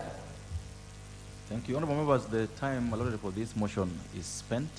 I would therefore now call upon the mover to reply. Thank you. Thank you so much, Mr. Speaker, and I also want to thank every single member that has contributed to this motion. And before we close down, let me donate to Honorable Tim Wanyonyi, member of Westlands, because ako hapa Nairobi, is from here Nairobi, and understand this issue. Then we'll have... Honorable Koda, you have 5 minutes, so you tell us how much you're giving to Honorable Wanyonyi. 2 minutes, 1 minute to Wangwe, then that's it. And Caleb too. Tafadhali. And Caleb Amisi. that means that when they finish, you won't say a thing yourself.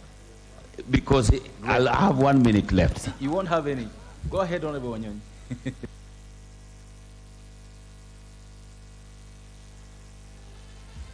Thank you, Honorable Speaker. I would like to contribute to this motion. Honorable Speaker, when I was a councillor at Nairobi City Council, we set aside money to buy a cemetery, an alternative cemetery, and some people embezzled that fund. I believe the county government now has a duty and a moral duty for that matter to set aside money and buy a new site for a cemetery. Mr. Speaker, the Langata cemetery right now, if it's even invested with the criminals, people, you can't bury and people come and exhume the bodies and steal some of those things that have been used to bury the person, their coffin, the clothes and all that. So it is better that we give our loved ones a decent burial and be at peace, that they are resting in peace. Thank you, Mr. Speaker. That was. Thank you, Honorable Speaker. Honorable Speaker, I want to salute my colleague, the Honorable Jalas, for these wonderful thoughts. It's good to think for those who cannot think for themselves, those who cannot say a voice for themselves.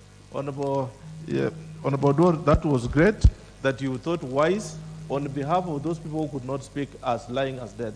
Therefore, Honorable Speaker, why am I supporting this bill, this motion? It's because, Honorable Speaker, when you are dead, you cannot talk, but you have a right, Honorable Speaker, within the provisions of the Constitution, that your life has to be, your immortal status has to be protected. Therefore, Honorable Speaker, many a times abuse of the dead should not be contained. And Honorable Speaker, it will be good that we think and invest on behalf of those who cannot be heard, those who cannot say anything. And in any case, Honorable Speaker, those who might have spent the money wrongly at that time when the budgets were done should now come out very clearly and say, this is the route to go. Because after all of us are just on the same journey like those who have left. Honorable Pamisi.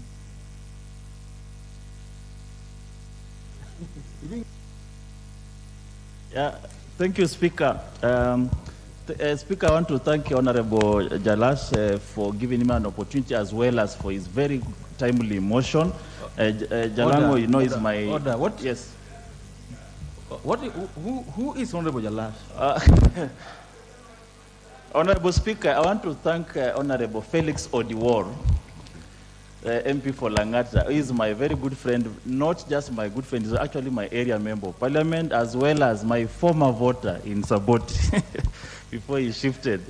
And we share a lot. I want to contribute to this motion and want to say this. Langata Cemetery was started in 1958. And that was before we gained independence as a country. So you can imagine this is a cemetery that was started by the colonialists. Their intention, of course, was well informed. And at that particular time in history of this country, the population was not as it is. This is a menace that has been created partly by urbanization, which has increased the population of the people in Nairobi, and mostly people have come to seek fortune in this town.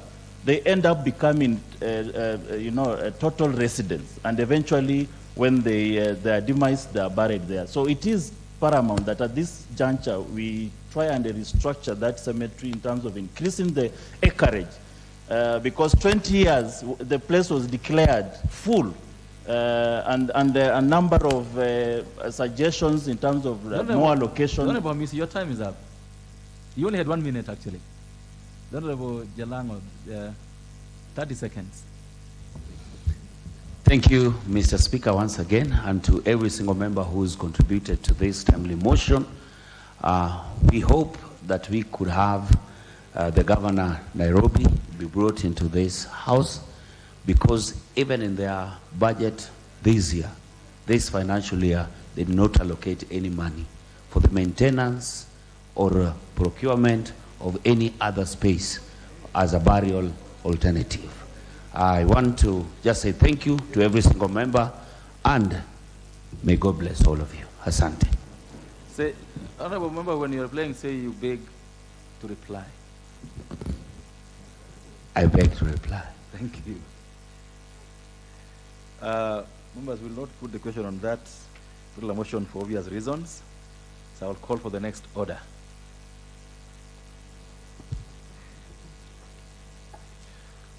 Order number 12, motion. Development and implementation of a program for voluntary regularization of land occupied by squatters for a prescribed period. Honorable Mark Mwenje.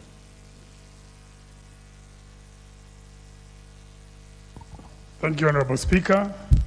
I beg to move that aware that lack of access to ownership of productive assets, in particular to land, is one of the very serious sources of economic and social insecurity for Kenyans.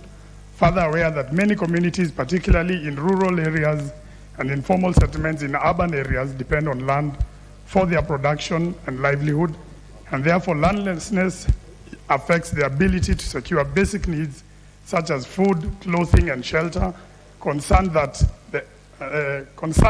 for the urban low-income dwellers, the only way of accessing land to put up their dwellings has been to take up residence on land that is unfit for human habitation. Aware that the Bill of Rights in Chapter 4 of the Constitution guarantees every citizen the right to adequate housing and reasonable standards of sanitation, noting that there are many squatters that have settled on land that belongs to either absentee landlords and adjudicated land, public land, or community land for long periods of time, with some disputed, with others undisputed, concerned that the issue of land settlement in many urban areas, particularly in the informal settlements, has remained unresolved, with numerous persons remaining squatters. Further aware that Section 7 of the Limitation of Actions Act 2010 provides for the right to claim for settlement on certain land after the prescribed period, recognizing the need for the Ministry of Lands to hasten the process of identifying parcels of land occupied by squatters where there are no disputes from any parties. This House resolves that the government develops and implements a policy for voluntary regularization of land occupied by squatters for a prescribed period, including negotiations for financial settlements across the country to address the challenges facing the said squatters. Honorable Speaker, this motion, to summarize, is purely about regularization. Honorable Speaker, let us look at the value of land. It is the golden child of investment in this country. When our forebears fought for independence, they were fighting for land and self-rule. That was the main issue. Wealth in our country is attached to land. We all know it. And it secures livelihoods. And we must look, why does land evoke such emotions in our country? Because it's a measure of wealth.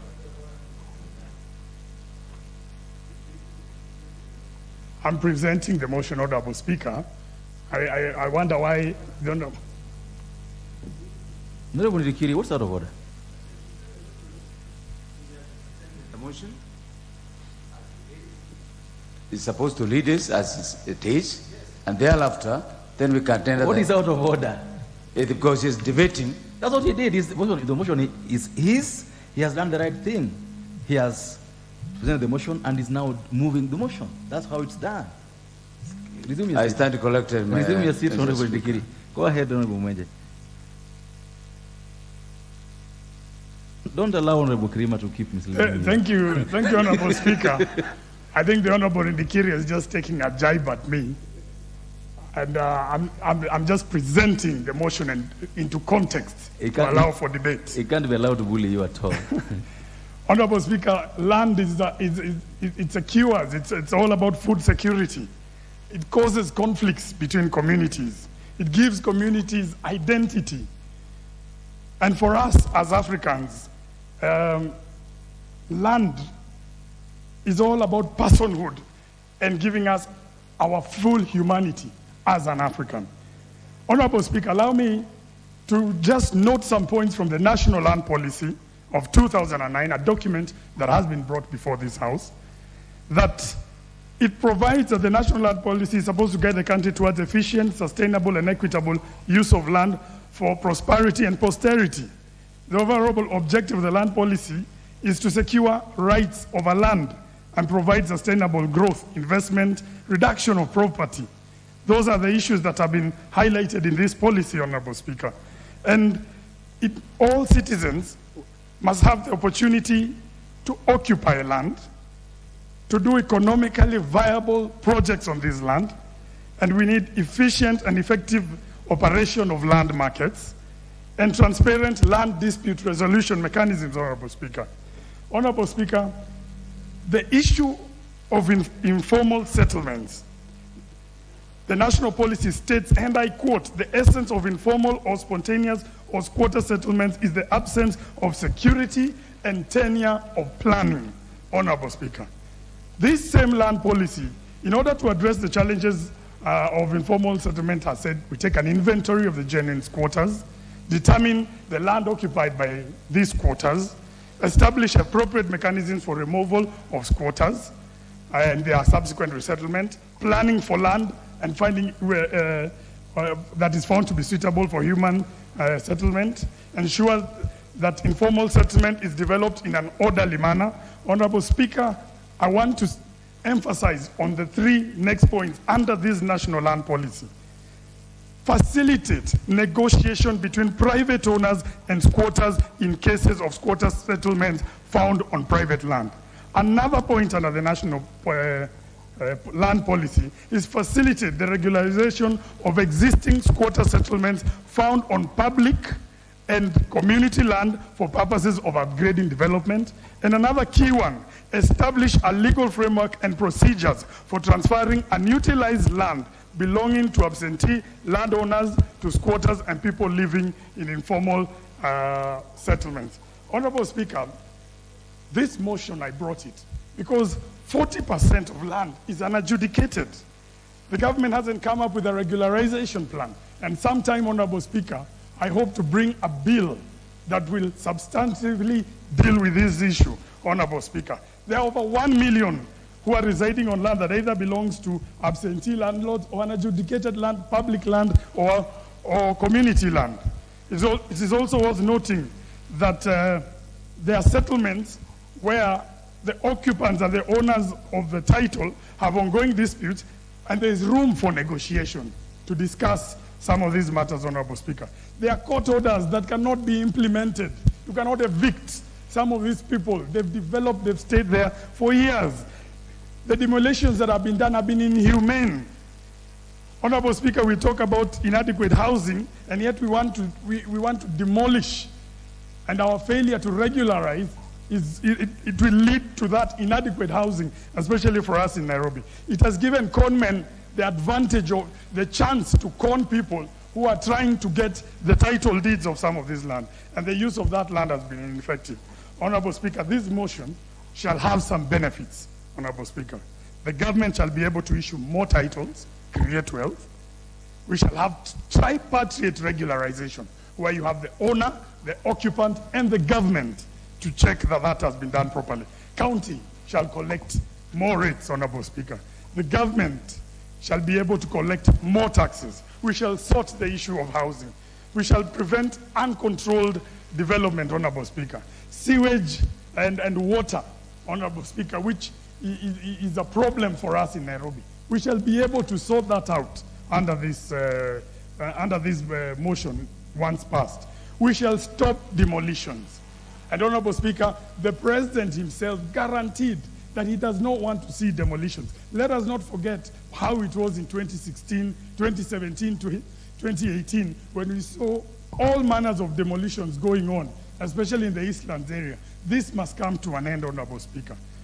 It shall discourage land invasion, because this is for a prescribed period and people will know there is nothing for free, Honorable Speaker. We shall be able to do roads, new towns shall come up, public utilities and schools and hospitals will be provided for, because as long as we are regularizing, we must provide for the public utilities that are required, Honorable Speaker. And we shall be able to reduce the court workload and then encourage out-of-court settlements, Honorable Speaker. So, Honorable Speaker, as I conclude,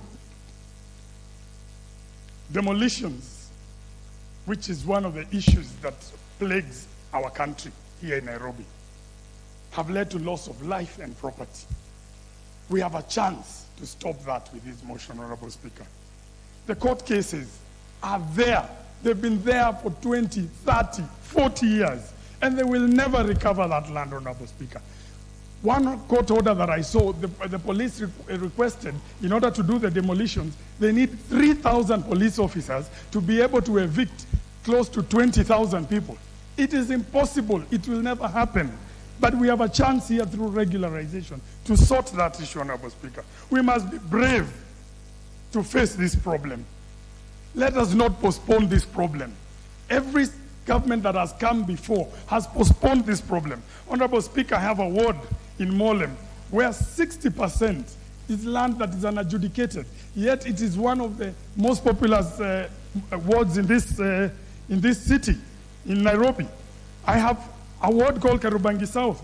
I have another village called Alexin that we need them regularized and given their title, Honorable Speaker. Honorable Speaker, Embakasi West constituency, Embakasi constituency, Honorable Speaker, and I'm hoping you'll add me some 3 minutes, Honorable Speaker, as I conclude. That, seconds, member.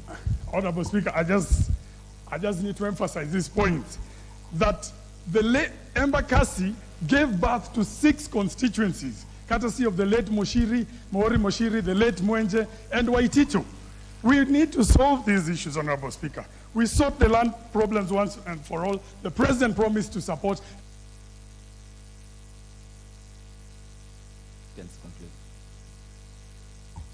Honorable Speaker, as I conclude, we are looking for a win-win solution for everyone. That is the purpose of this motion. Honorable Speaker, I beg to move, and I ask the Honorable Maungu to second this motion. Thank you. Honorable Maungu. Thank you so much, Mr. Speaker, for the opportunity that I have this morning to second this all-important motion on the regularization of land in this country, Mr. Speaker. Mr. Speaker, land is a very emotive matter and a very objective subject in this country because year in, year out, Mr. Speaker, we have experienced cases where demolitions have happened, causing people to be homeless, at times maiming, at times even killing people, Mr. Speaker, because there has been some contestation on matters land, Mr. Speaker. It is true that we may need to have a policy that will regularize the way these unsettled people are settled, Mr. Speaker. And as pointed out by the proposal of this motion, Mr. Speaker, some of these lands may be community land that has never been adjudicated, Mr. Speaker. Some of this land may be public land or absentee landlords, Mr. Speaker. We have a matter in this country where we have a few people that hold large parcels of land, and we have many people, Mr. Speaker, who end up squatting on this piece of land. Therefore, having a policy that will prescribe the minimum or maximum period under which that land can be given to the squatters, Mr. Speaker, to avoid cases of whereby people are invaded in the wee hours of the morning, Mr. Speaker, and left homeless. Mothers and kids are left without a house, Mr. Speaker, when you know that housing, of course, is one of the basic requirements Mr. Speaker, for decent living, as captured in Constitution and the Bill of Rights. It's important that these people are given decent accommodation, decent living, and that can only happen, Mr. Speaker, when such people are not having their houses, however good or bad they may appear, Mr. Speaker, destroyed in the wee hours of the morning. I therefore stand to support this motion, to second the motion. Thank you, Mr. Speaker. Thank you. Honourable members, I wish to then propose the motion for the development and implementation of a program for voluntary regularization of land occupied by squatters for a prescribed period. That aware that lack of access to ownership of productive assets, in particular to land, is one of the very serious sources of economic and social insecurity for Kenyans. Order. Further aware that many communities, particularly in rural income dwellers, the only way of accessing land to put up their dwellings has been to take up residence on land that is unfit for human habitation. Aware that the Bill of Rights in Chapter 4 of the Constitution guarantees every citizen the right to adequate housing and reasonable standards of sanitation. Noting that there are very many squatters who have settled on land that belongs to either absentee landlords unadjudicated land, public land, or community land for long periods of time, with some disputed while others are undisputed. Concerned that the issue of land settlement in many urban areas, particularly in the informal settlements, has remained unresolved, with numerous persons remaining squatters.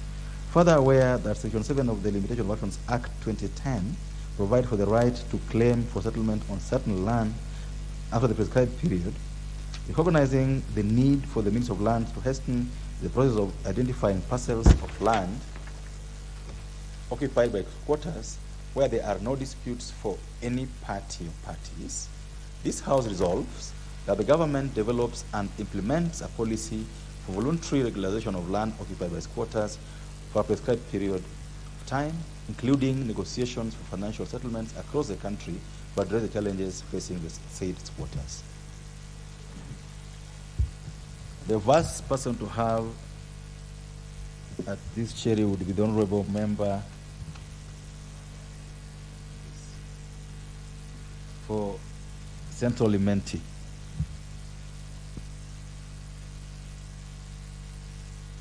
Speaker, I thank you very much for giving me this opportunity to contribute to this important motion.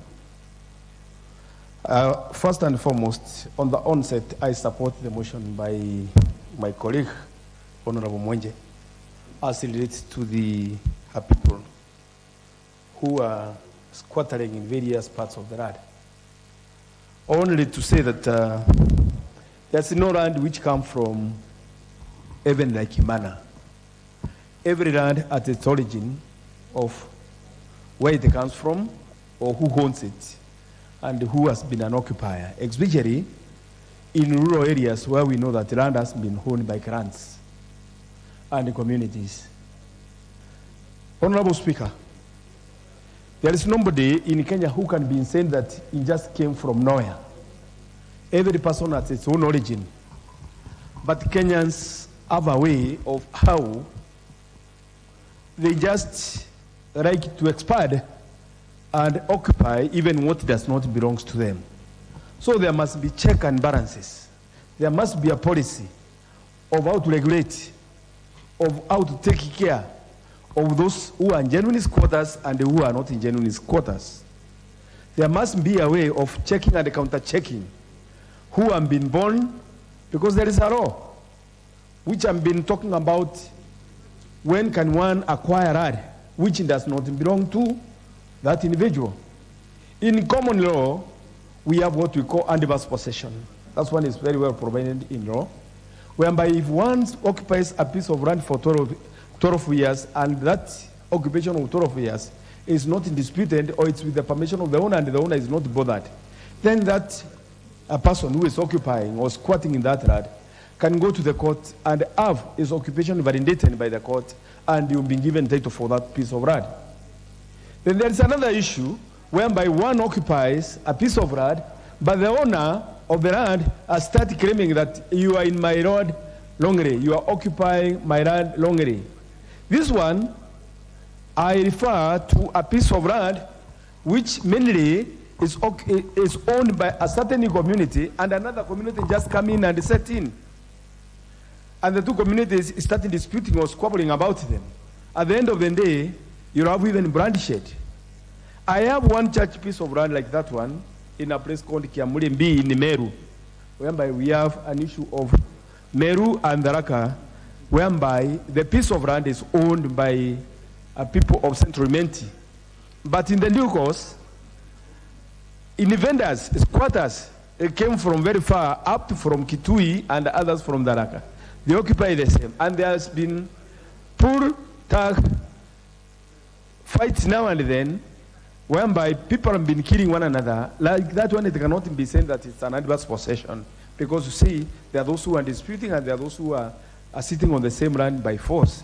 So there must be a differentiation when it comes to the government policies to know who has been occupying what part of land and with the consent of the other one, and if this land has been having owners before. And if there has been having owners before, what can be done? Is it a monetary compensation?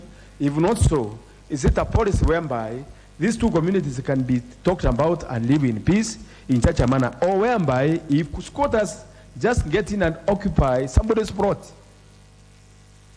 The government cannot come up with a policy of protecting a squatter who just migrate from nowhere and get in and start occupying somebody's plot by force.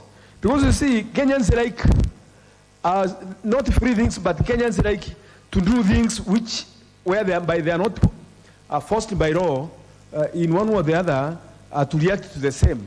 So what it is that genuine squatters must be considered, but there is nobody who comes from heaven. They are all Kenyans, and there is no land which comes from heaven. It is owned by somebody, owned by a clan, so there must be a policy which protects both owners of the land and the squatters at the same time. I support the motion, Mr. Speaker, sir. Thank you, Member for Kandui.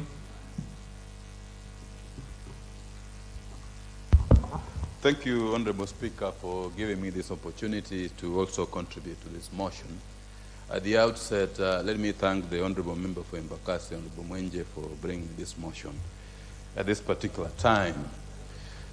Honorable Speaker, the fight for independence for this country could be equated to the fight to recover lands that have been taken by the white settlers. And our Constitution, the 2010 Constitution, which we gave to ourselves, dedicates a whole chapter, chapter 5, on matters touching on land and the environment. As clearly pointed out by the mover of this particular motion, land is a very, very emotive issue. Land is a factor of production. Land is almost a measure of somebody's status and wealth in this particular country. But if we look at the Constitution, it says land belongs to all the people of Kenya, either collectively as communities or as individuals. And in the usage of land, if you look at Article 60, it says land shall be used in an equitable manner.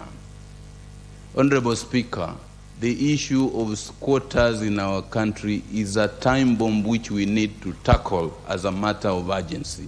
Otherwise, it's going to create a security problem in our country. It is unfortunate that at this time, we still have many Kenyans who are still living as squatters. Some of them courtesy of having worked for the former settlers.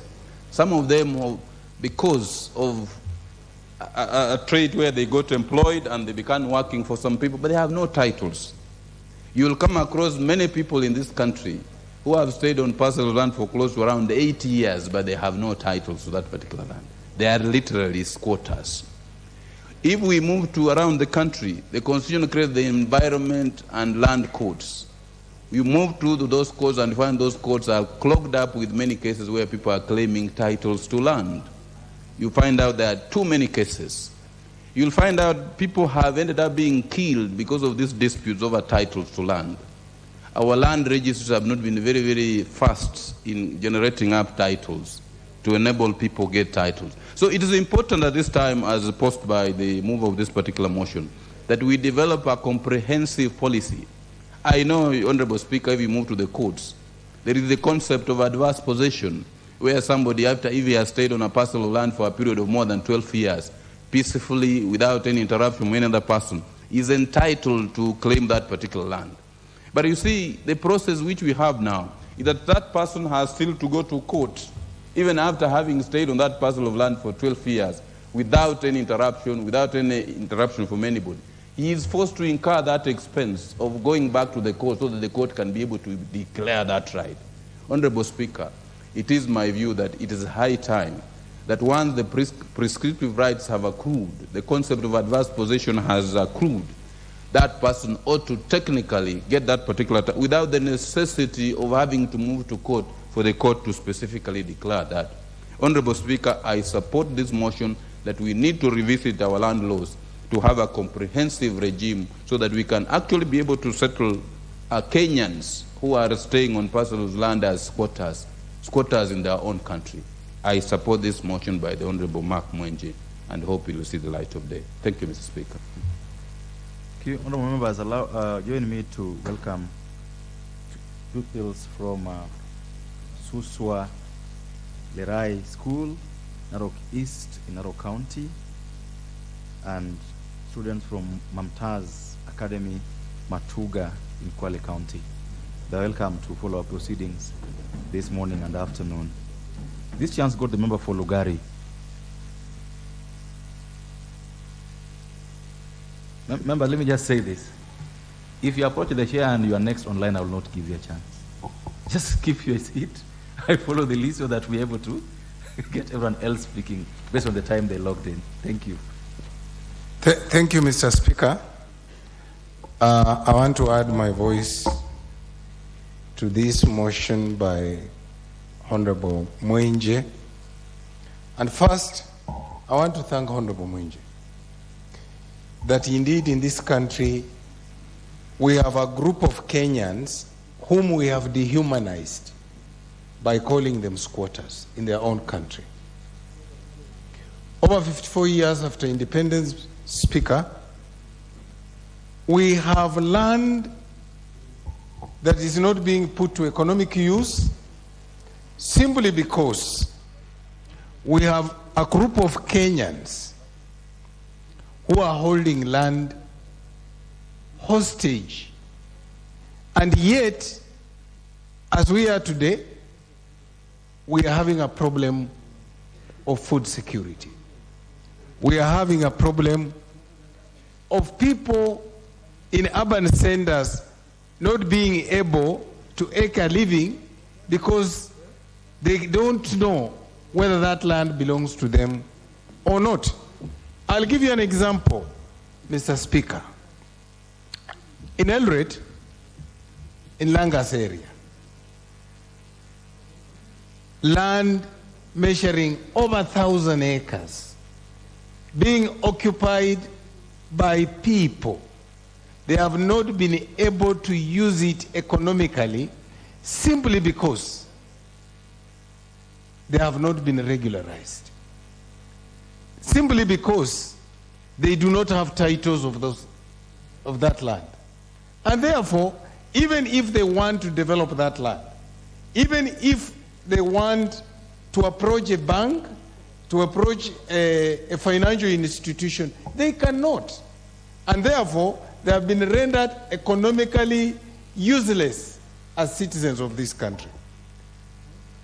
Mr. Speaker, I come from a constituency where 34,000 families live on a land that since 1992, when that land was given to them by President Moi, they have not been able to regularize it. They are being called squatters. Anytime a madman may wake up and decide that that land belongs to Mwenje or belongs to Nabi, he can chase them out. And yet, they are Kenyans. We have developed schools in that area. We have developed hospital facilities in that area. We have developed other markets and other facilities. I was disturbed last week, Mr. Speaker.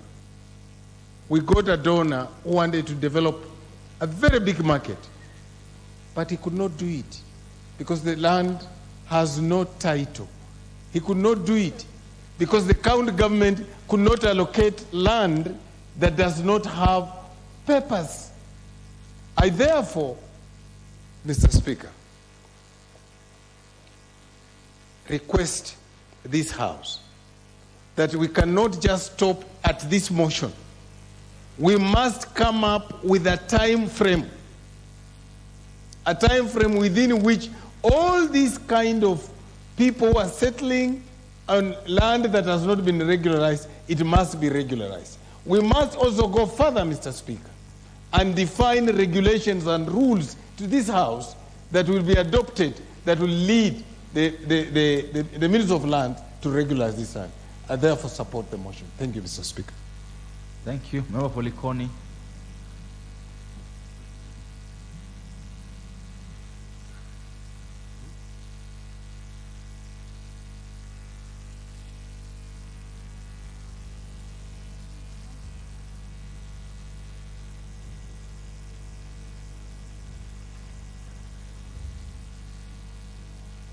Commissioner, you could use the mic just in front of you, or the next to you, the one next to you.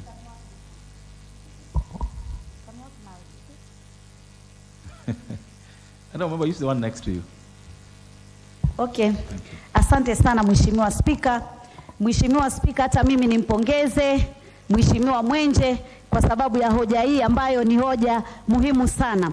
Haswa tukizingatia ardhi ni kiungo muhimu sana katika uchumi wetu kama taifa, na pia tukizingatia ardhi ni kiungo muhimu katika mambo ya kilimo, na hata ya kwamba sisi wa Kenya lazima tuwe na makaazi katika taifa letu kama ilivyosema katiba katika sura ya 4 ya kwamba serikali lazima ihakikishe imepatia makao wa Kenya, na hatuwezi kupata makao ikiwa hatutakuwa na ardhi. Na kwa hakika ardhi limekuwa tatizo nyeti sana na tatizo sugu sana. Sugu kwa kiasi cha kwamba jamii kwa jamii wameweza kuingia katika vita na mapambano makali. Hata tumeona familia pia wameweza kupambana na kuwa na mizozo kwa sababu la swala la ardhi. Na nataka niseme ya kwamba serikali iliyoko na serikali pia za nyuma zilizopita wamejaribu sana kuhakikisha ya kwamba wanaweza kufanya ile tunaita Kiingereza settlement scheme ama mpango wa makazi. Na katika kufanya mambo haya mipango ya makazi ni kuhakikisha ya kwamba Wakenya wamepata ardhi na pia wamepata hati miliki ya zile ardhi. Hivi sasa tukiangalia katika nchi yetu ya Kenya, ukienda sehemu ya bonde la Ufa, ukienda sehemu ya mwambao wa pwani na sehemu zingine katika taifa letu la Kenya, utapata tuko na maskwota wengi sana. Na hawa maskwota wengine wako katika ardhi zile tunaziita kwa Kiingereza government land, GL ama ardhi za umma. Na kuna wale pia ni maskwota katika ardhi za watu binafsi. Na kuna wale pia wako maskwota katika ardhi ambazo ni za watu ambao hawajulikani na hawaonekani. Na hii ni kwa sababu tukiangalia historia yetu, hapo nyuma wabeberu walipokuja katika taifa letu la Kenya, waliweza kunyakua ardhi zetu. Na wengi katika wale baada ya kupata uhuru wetu, waliweza kurudi katika nchi zao na wakaacha zile ardhi. Na ardhi zile, kuna watu ambao wameenda wakaishi katika ardhi zile kama maskwota, lakini mpaka sasa hawajapata hati miliki. Na kuna wale watu ambao ni wajanja, wanapitia kule wakichukua pesa, wakisema wao ndio wana hati miliki ya zile ardhi, na si kweli. Wanawatoza pesa nyingi na inakuwa ni njia ya kupata pesa kwa watu ambao hawafanyi usawa katika taifa letu la Kenya. Hivyo basi ni muhimu sana tuwe na ile kitu tunasema tuangalie takrimu muafaka ya kuona zile ardhi ambazo ni za umma katika taifa letu ambalo ziko na maskwota ni ngapi na ni kiasi gani katika kaunti zetu zote 47. Na zile ambazo ni za umma na ambazo serikali pengine haina matatizo ama haina utata katika ardhi zile, basi tuweze kupatia Wakenya wale hati miliki. Vile vile pia serikali inaweza kutumia fedha, kutumia ile tunaita Land Trust Fund ambao huwa iko, kuweza kuwanunulia Wakenya kwa kuwalipa wale ambao walikuwa wamemiliki ardhi zile lakini hawaishi pale na kunaishi maskwota, kama vile mfano ya Waitiki ile ilifanyika na serikali ya nyuma. Hata pia sasa serikali ya sasa naona iko katika mpango ya ile ardhi ya Mazurui kule Kilifi, kuweza kulipa familia ya Mazurui na wale maskwota waweze kupata ardhi zile. Kwa hivyo hili ni jambo ambalo litaweza kusaidia Wakenya kuweza kupata makao na kuweza kupata hati miliki. Vile vile hivi sasa tunaona kuna miradi mikubwa ya kiserikali ambayo inakuja katika sehemu tofauti. Kwa mfano kule kwangu kuna ile ilikuja inaitwa Dongokundu bypass ile barabara, na kuna ile special economic zone. Na unajua wale wakaazi wanaoishi pale wameishi kwa miaka mingi, na wakati mwingi waliishi kama katika ardhi ambayo ilikuwa ni ardhi ya umma pasi na kuwa hati miliki. Sasa hivi serikali imetumia kile kitengo cha kwa Kiingereza inaozungumzia compulsory land acquisition, ya kwamba watachukua ile ardhi ili kutengeza ule mradi wa umma ambao utafanyika pale. Lakini swala lina muongeze sekunde 30.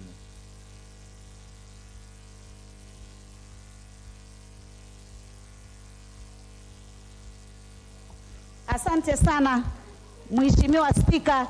swala hili ni muhimu. Najua umeniongezea kidogo, lakini kuna pahali muhimu ambapo nilitaka sana kuzungumzia. Na niseme ya kwamba wakati tukifanya hivi, kwanza tutapunguza ufisadi wa wale ambao wanaangalia ardhi ambazo si zao, ni za umma, ni ardhi za wale absentee landlords na wanaweza kuzinyakua.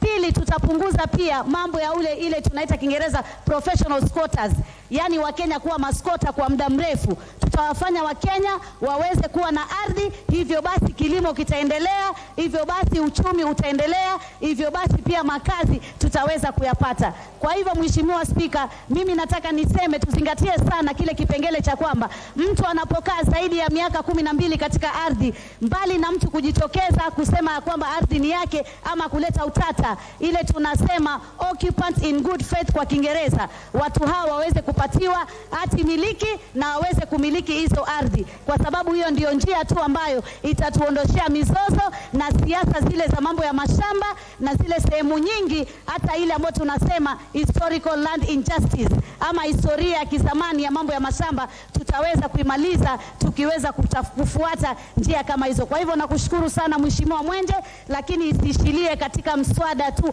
ama hoja, tuweze kutengeza mswada mwafaka ambao utaweza kuzingatia na kuwezesha masuala haya ambayo tumeyajadili hapa sisi kama wabunge, ili tatizo la ardhi liwe ni tatizo ambalo tunalizika katika kaburi la sahau. Asante sana Mheshimiwa Spika. Kwema kabisa. Member for Chepalungu.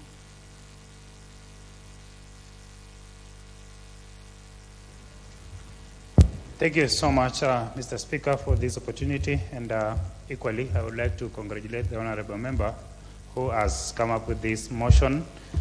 So as a country, we can discuss in detail on what can be done so that the ministry can be able to identify the actual and the real owners of this particular land. And after identification, the government can now move with speed and give proper documentation for the owners who are legally occupying the land.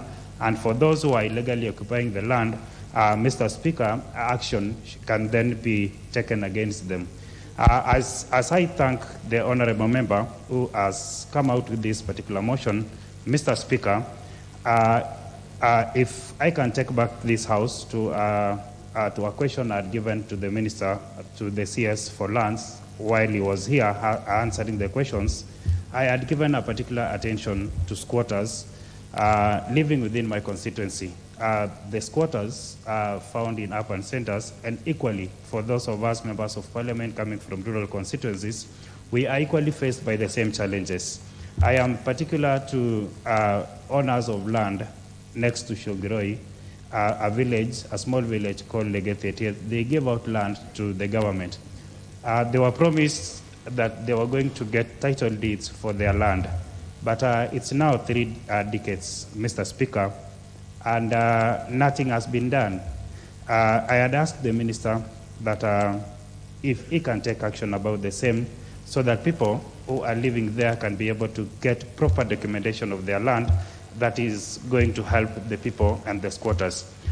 Equally, Mr. Speaker, yesterday, and may his soul rest in peace, the husband to our honorable member from Molo actually passed on while fighting for his people, or while fighting for the people who are squatters, not even squatters, they have titles, but their land has 3 terms, as it was mentioned by Honorable Ngeno from Emuru Adigiri. The land there still have, because the land there is still under caveat. The land there, the people there are not able to use their title because their land is still under caveat. It's time the ministry and the minister and the CS comes up to a clear policy on lifting up the caveat, because our people cannot continue living with the same challenges. The challenge faced by our people in Kuresoi South, in Kuresoi North, and I am really hoping the members were here so that they can debate and actually fight for their people. And because I'm here, I can equally say this particular issue was in the court. I'm not certain on the process and the proceedings, how it happened. But Mr. Speaker, as I stand, I would like to support this. A case in Bomet Town recently, as we fight about the people who are occupying land without proper ownership. Again, a government can come and occupy a public land. A case in Bomet, there is a fight between prisons and the county government, which has forced actually the county government to dump waste next to a secondary school called St. Michael's. This fight has gone on for the last 5 years, and that is why this particular motion is very important, because the land that the prisons are claiming, it's their own, has actually prevented the county government from constructing a road that will lead to a dumping site. You can imagine the smell that is coming from the waste that is being dumped outside St. Michael's Secondary School, Mr. Speaker. And that is why we are so particular about this case, and we're really urging the ministry to come up with a policy as quickly as possible so that such cases can be handled and to be solved as urgently as possible. Thank you, Mr. Speaker. I support. Thank you so much. Thank you. Member for Aldai.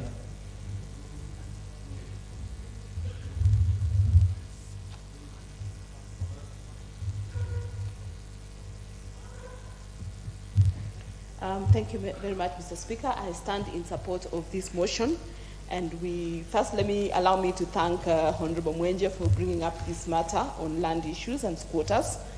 The truth of the matter is that for a long time, ever since independence, or before even independence, Kenyans have had issues with land matters. And it is the very reason when the 2010 Constitution was being promulgated, there was the Office of the National Land Commission that was set up because there was a feeling that the Ministry of Lands was not able to tackle the issues that had come up on land matters. And this particular office, the NLC, were tasked with, among other issues, to settle squatters. But up to today, it is still a problem and it's still an issue that we are experiencing.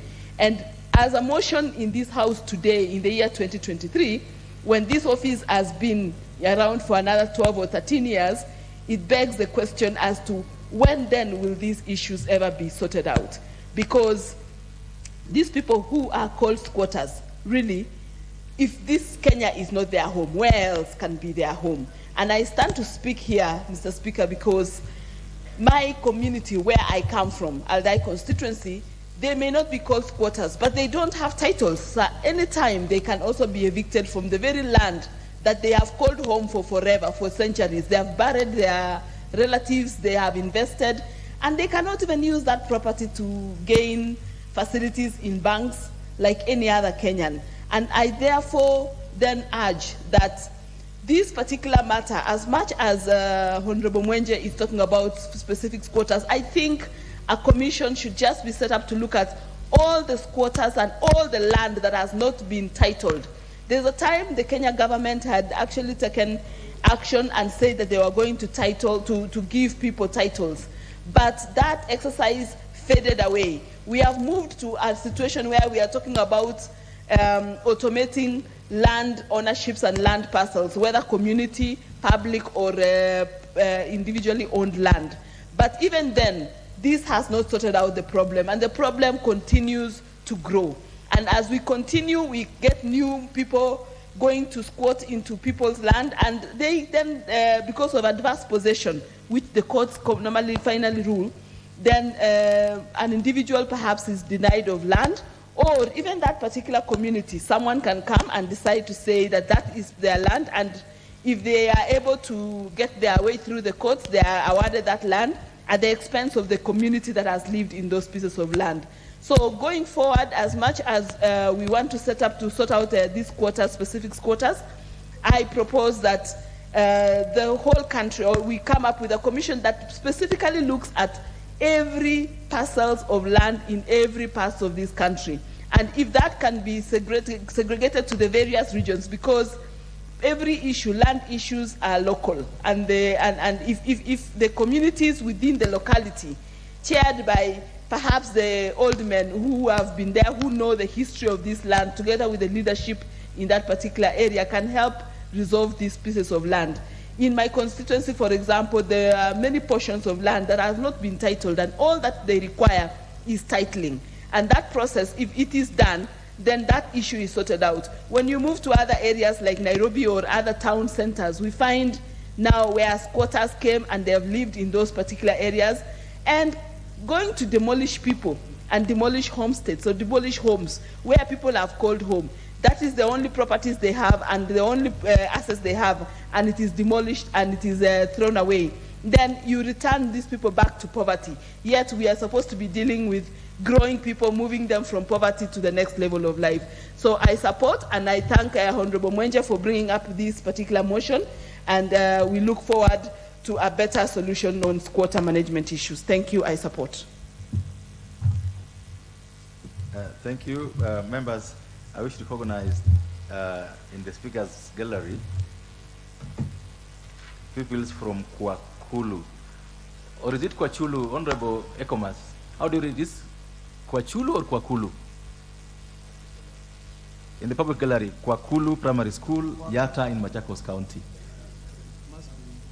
Kwachulu, right? Must be Kwakulu. Kwakulu Primary School, Yatta in Machakos County. They are welcome to follow proceedings this afternoon. The member for Seme.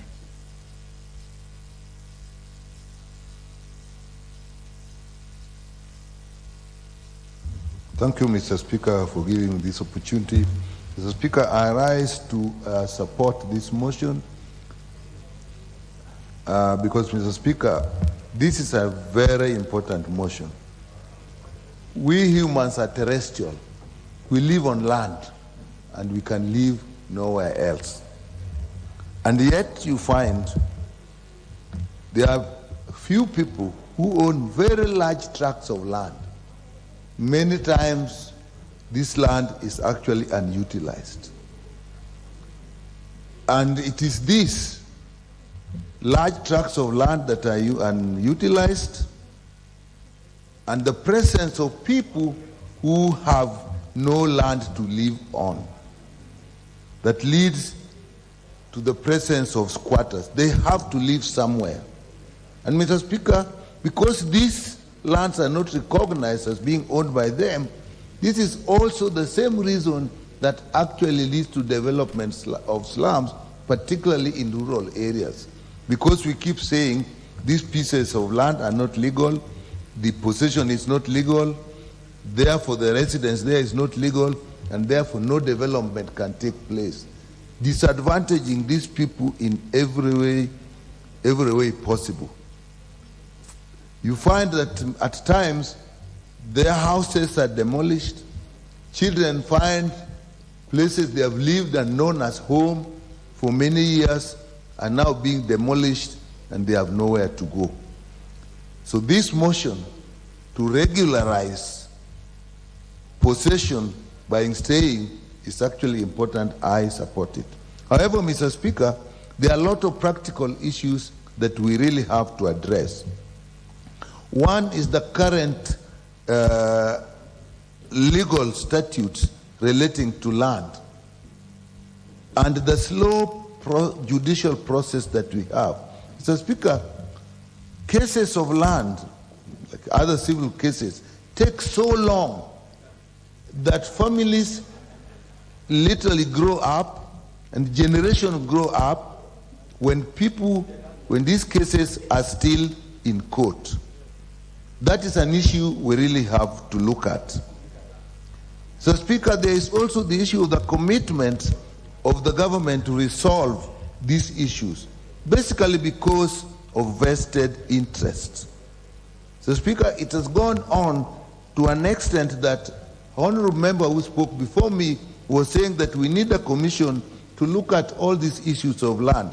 And yet we all know, Mr. Speaker, that there is the Ndumu report that looked at all areas of possession of land, all issues of squatters, all issues of illegal acquisition, all issues of suspect acquisitions, and actually got the way forward. This particular report has never been discussed. Perhaps if it had, it would have solved some of these problems. Mr. Speaker, we also know that the lack of commitment by the government has actually led to a situation where at this time the processes of acquisition of land seems very doubtful. The integrity of title deeds have become doubtful because buyers follow the legal processes as laid down in government procedures, and eventually at the end of it, you find that that position is questioned, and there is even efforts to actually evict them from those pieces of land for which they have titles. Therefore, Mr. Speaker, this motion is in time, and the policy should be looked at in terms of private land, absentee landlords, community land, and adjudicated land. Unadjudicated land and public land should actually not have a problem, because the people who live there as squatters are Kenyans and therefore should be supported. The principle of adverse possession may be helpful, but if you have to do that, this motion should actually be progressed to an act of parliament that can look at all the issues that have gone through the existing land statutes, the existing processes, so that this regulation can actually be practiced. Thank you. Member for Isiolo County.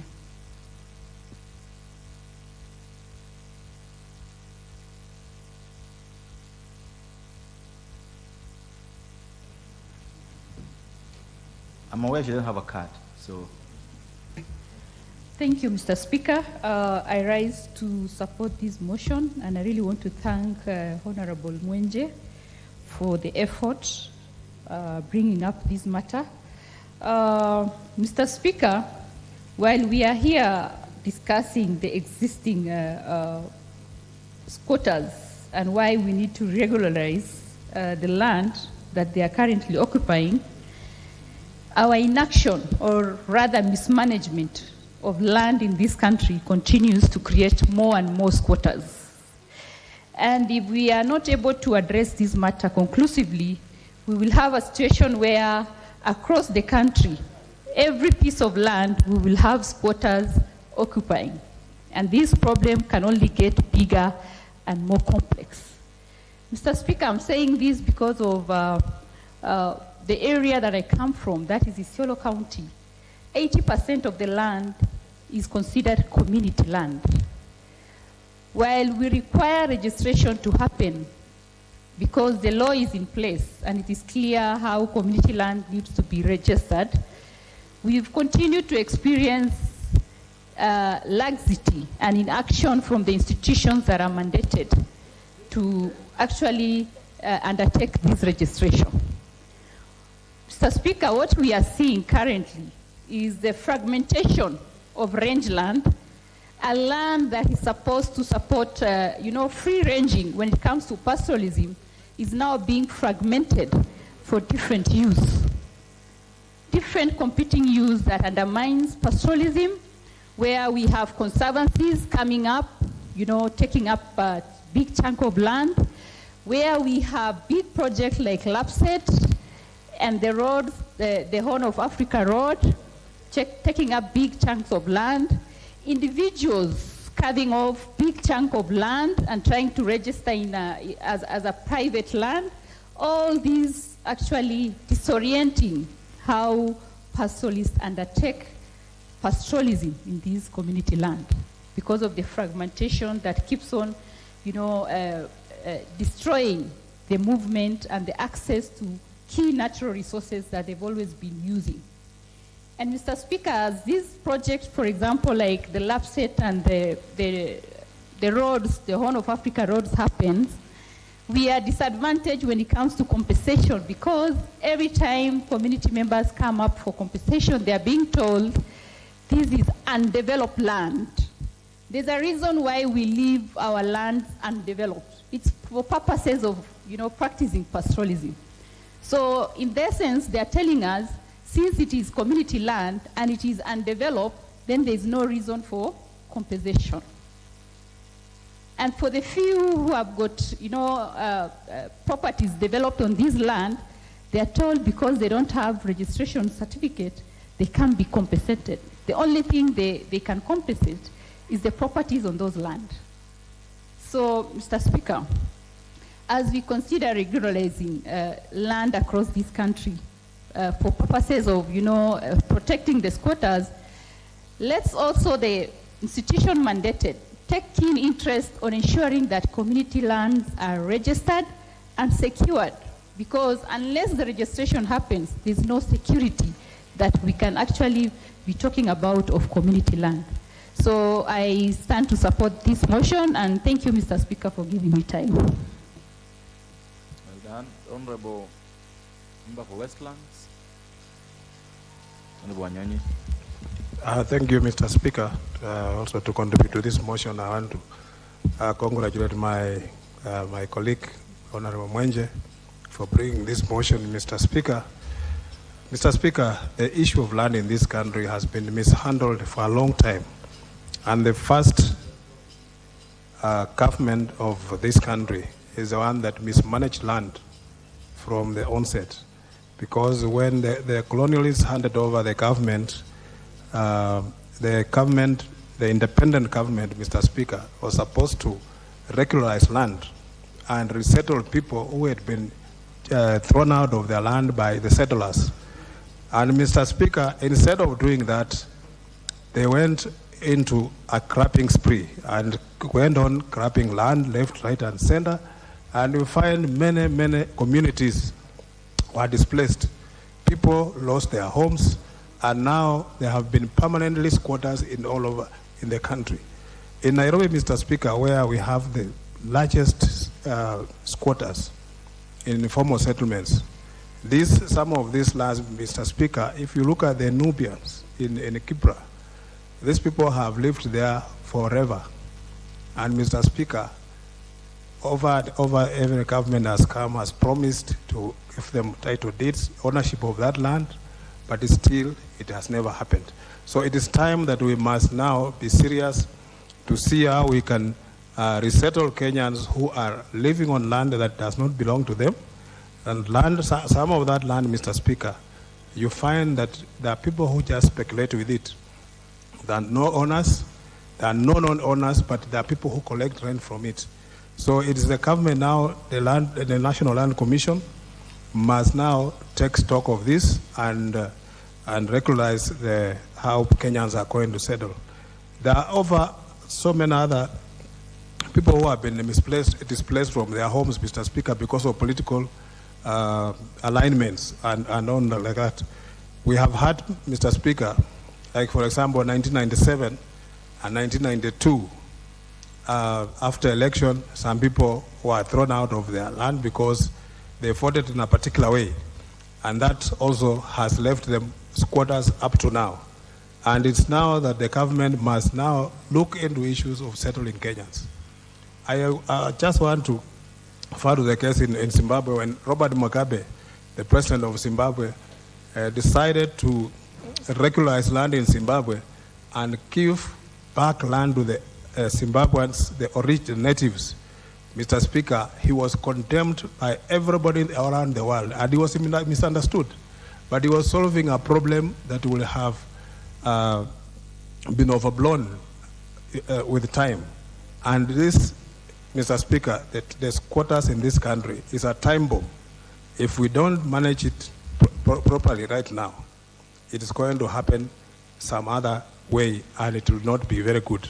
Because on this land, Kenyans are there, and these Kenyans are procreating, Mr. Speaker, and we want also to see that no Kenyan should live in this country when he doesn't know where he belongs.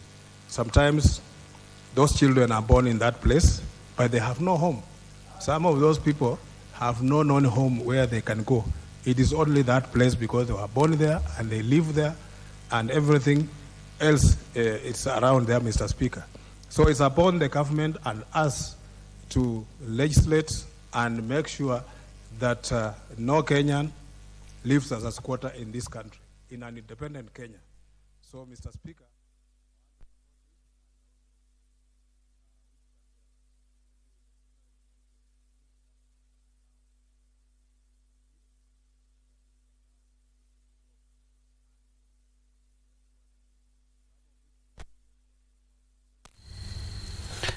Good afternoon and a warm welcome. We do interrupt our normal programming to bring you the live coverage of the 8th Devolution Conference live from the City of Champions, that is Eldoret in Uasin Gishu County. The head of state is expected to officially open the conference that kick-started yesterday with a number of items. As we speak now, guests have been entertained by a number of hits and artists, and as you can see, the hall is upstanding to ensure that they welcome the chief guest, who happens to be the President William Ruto. Over 10,000 delegates have thronged the premises, that is the Eldoret Sports Complex, and we will be expecting a number of key speakers, including the President himself, the Deputy President. We also expect the Azimio leader also to be speaking. Let's now cross over to Eldoret for this live event.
Kwa heshima Mheshimiwa Rais, naomba tubaki tumesimama ili tuongozwe kwa maombi na Bishop Dr. Matthew Mayo akifuatwa na Sheikh Mohamed Hussein kwa maombi. Baba Mungu, katika jina la Yesu Kristo, tuaja mbele zako mjana wa leo katika kikao hiki cha conference ya Devolution. Baba Mungu, ninaomba baraka katika kongamano hili, ya kwamba Baba Mungu, kila mnenaji utamuongoza na kumbariki. Bariki wote ambao wamehudhuria, na neema yako iwe juu ya hii kongamano. Baba Mungu,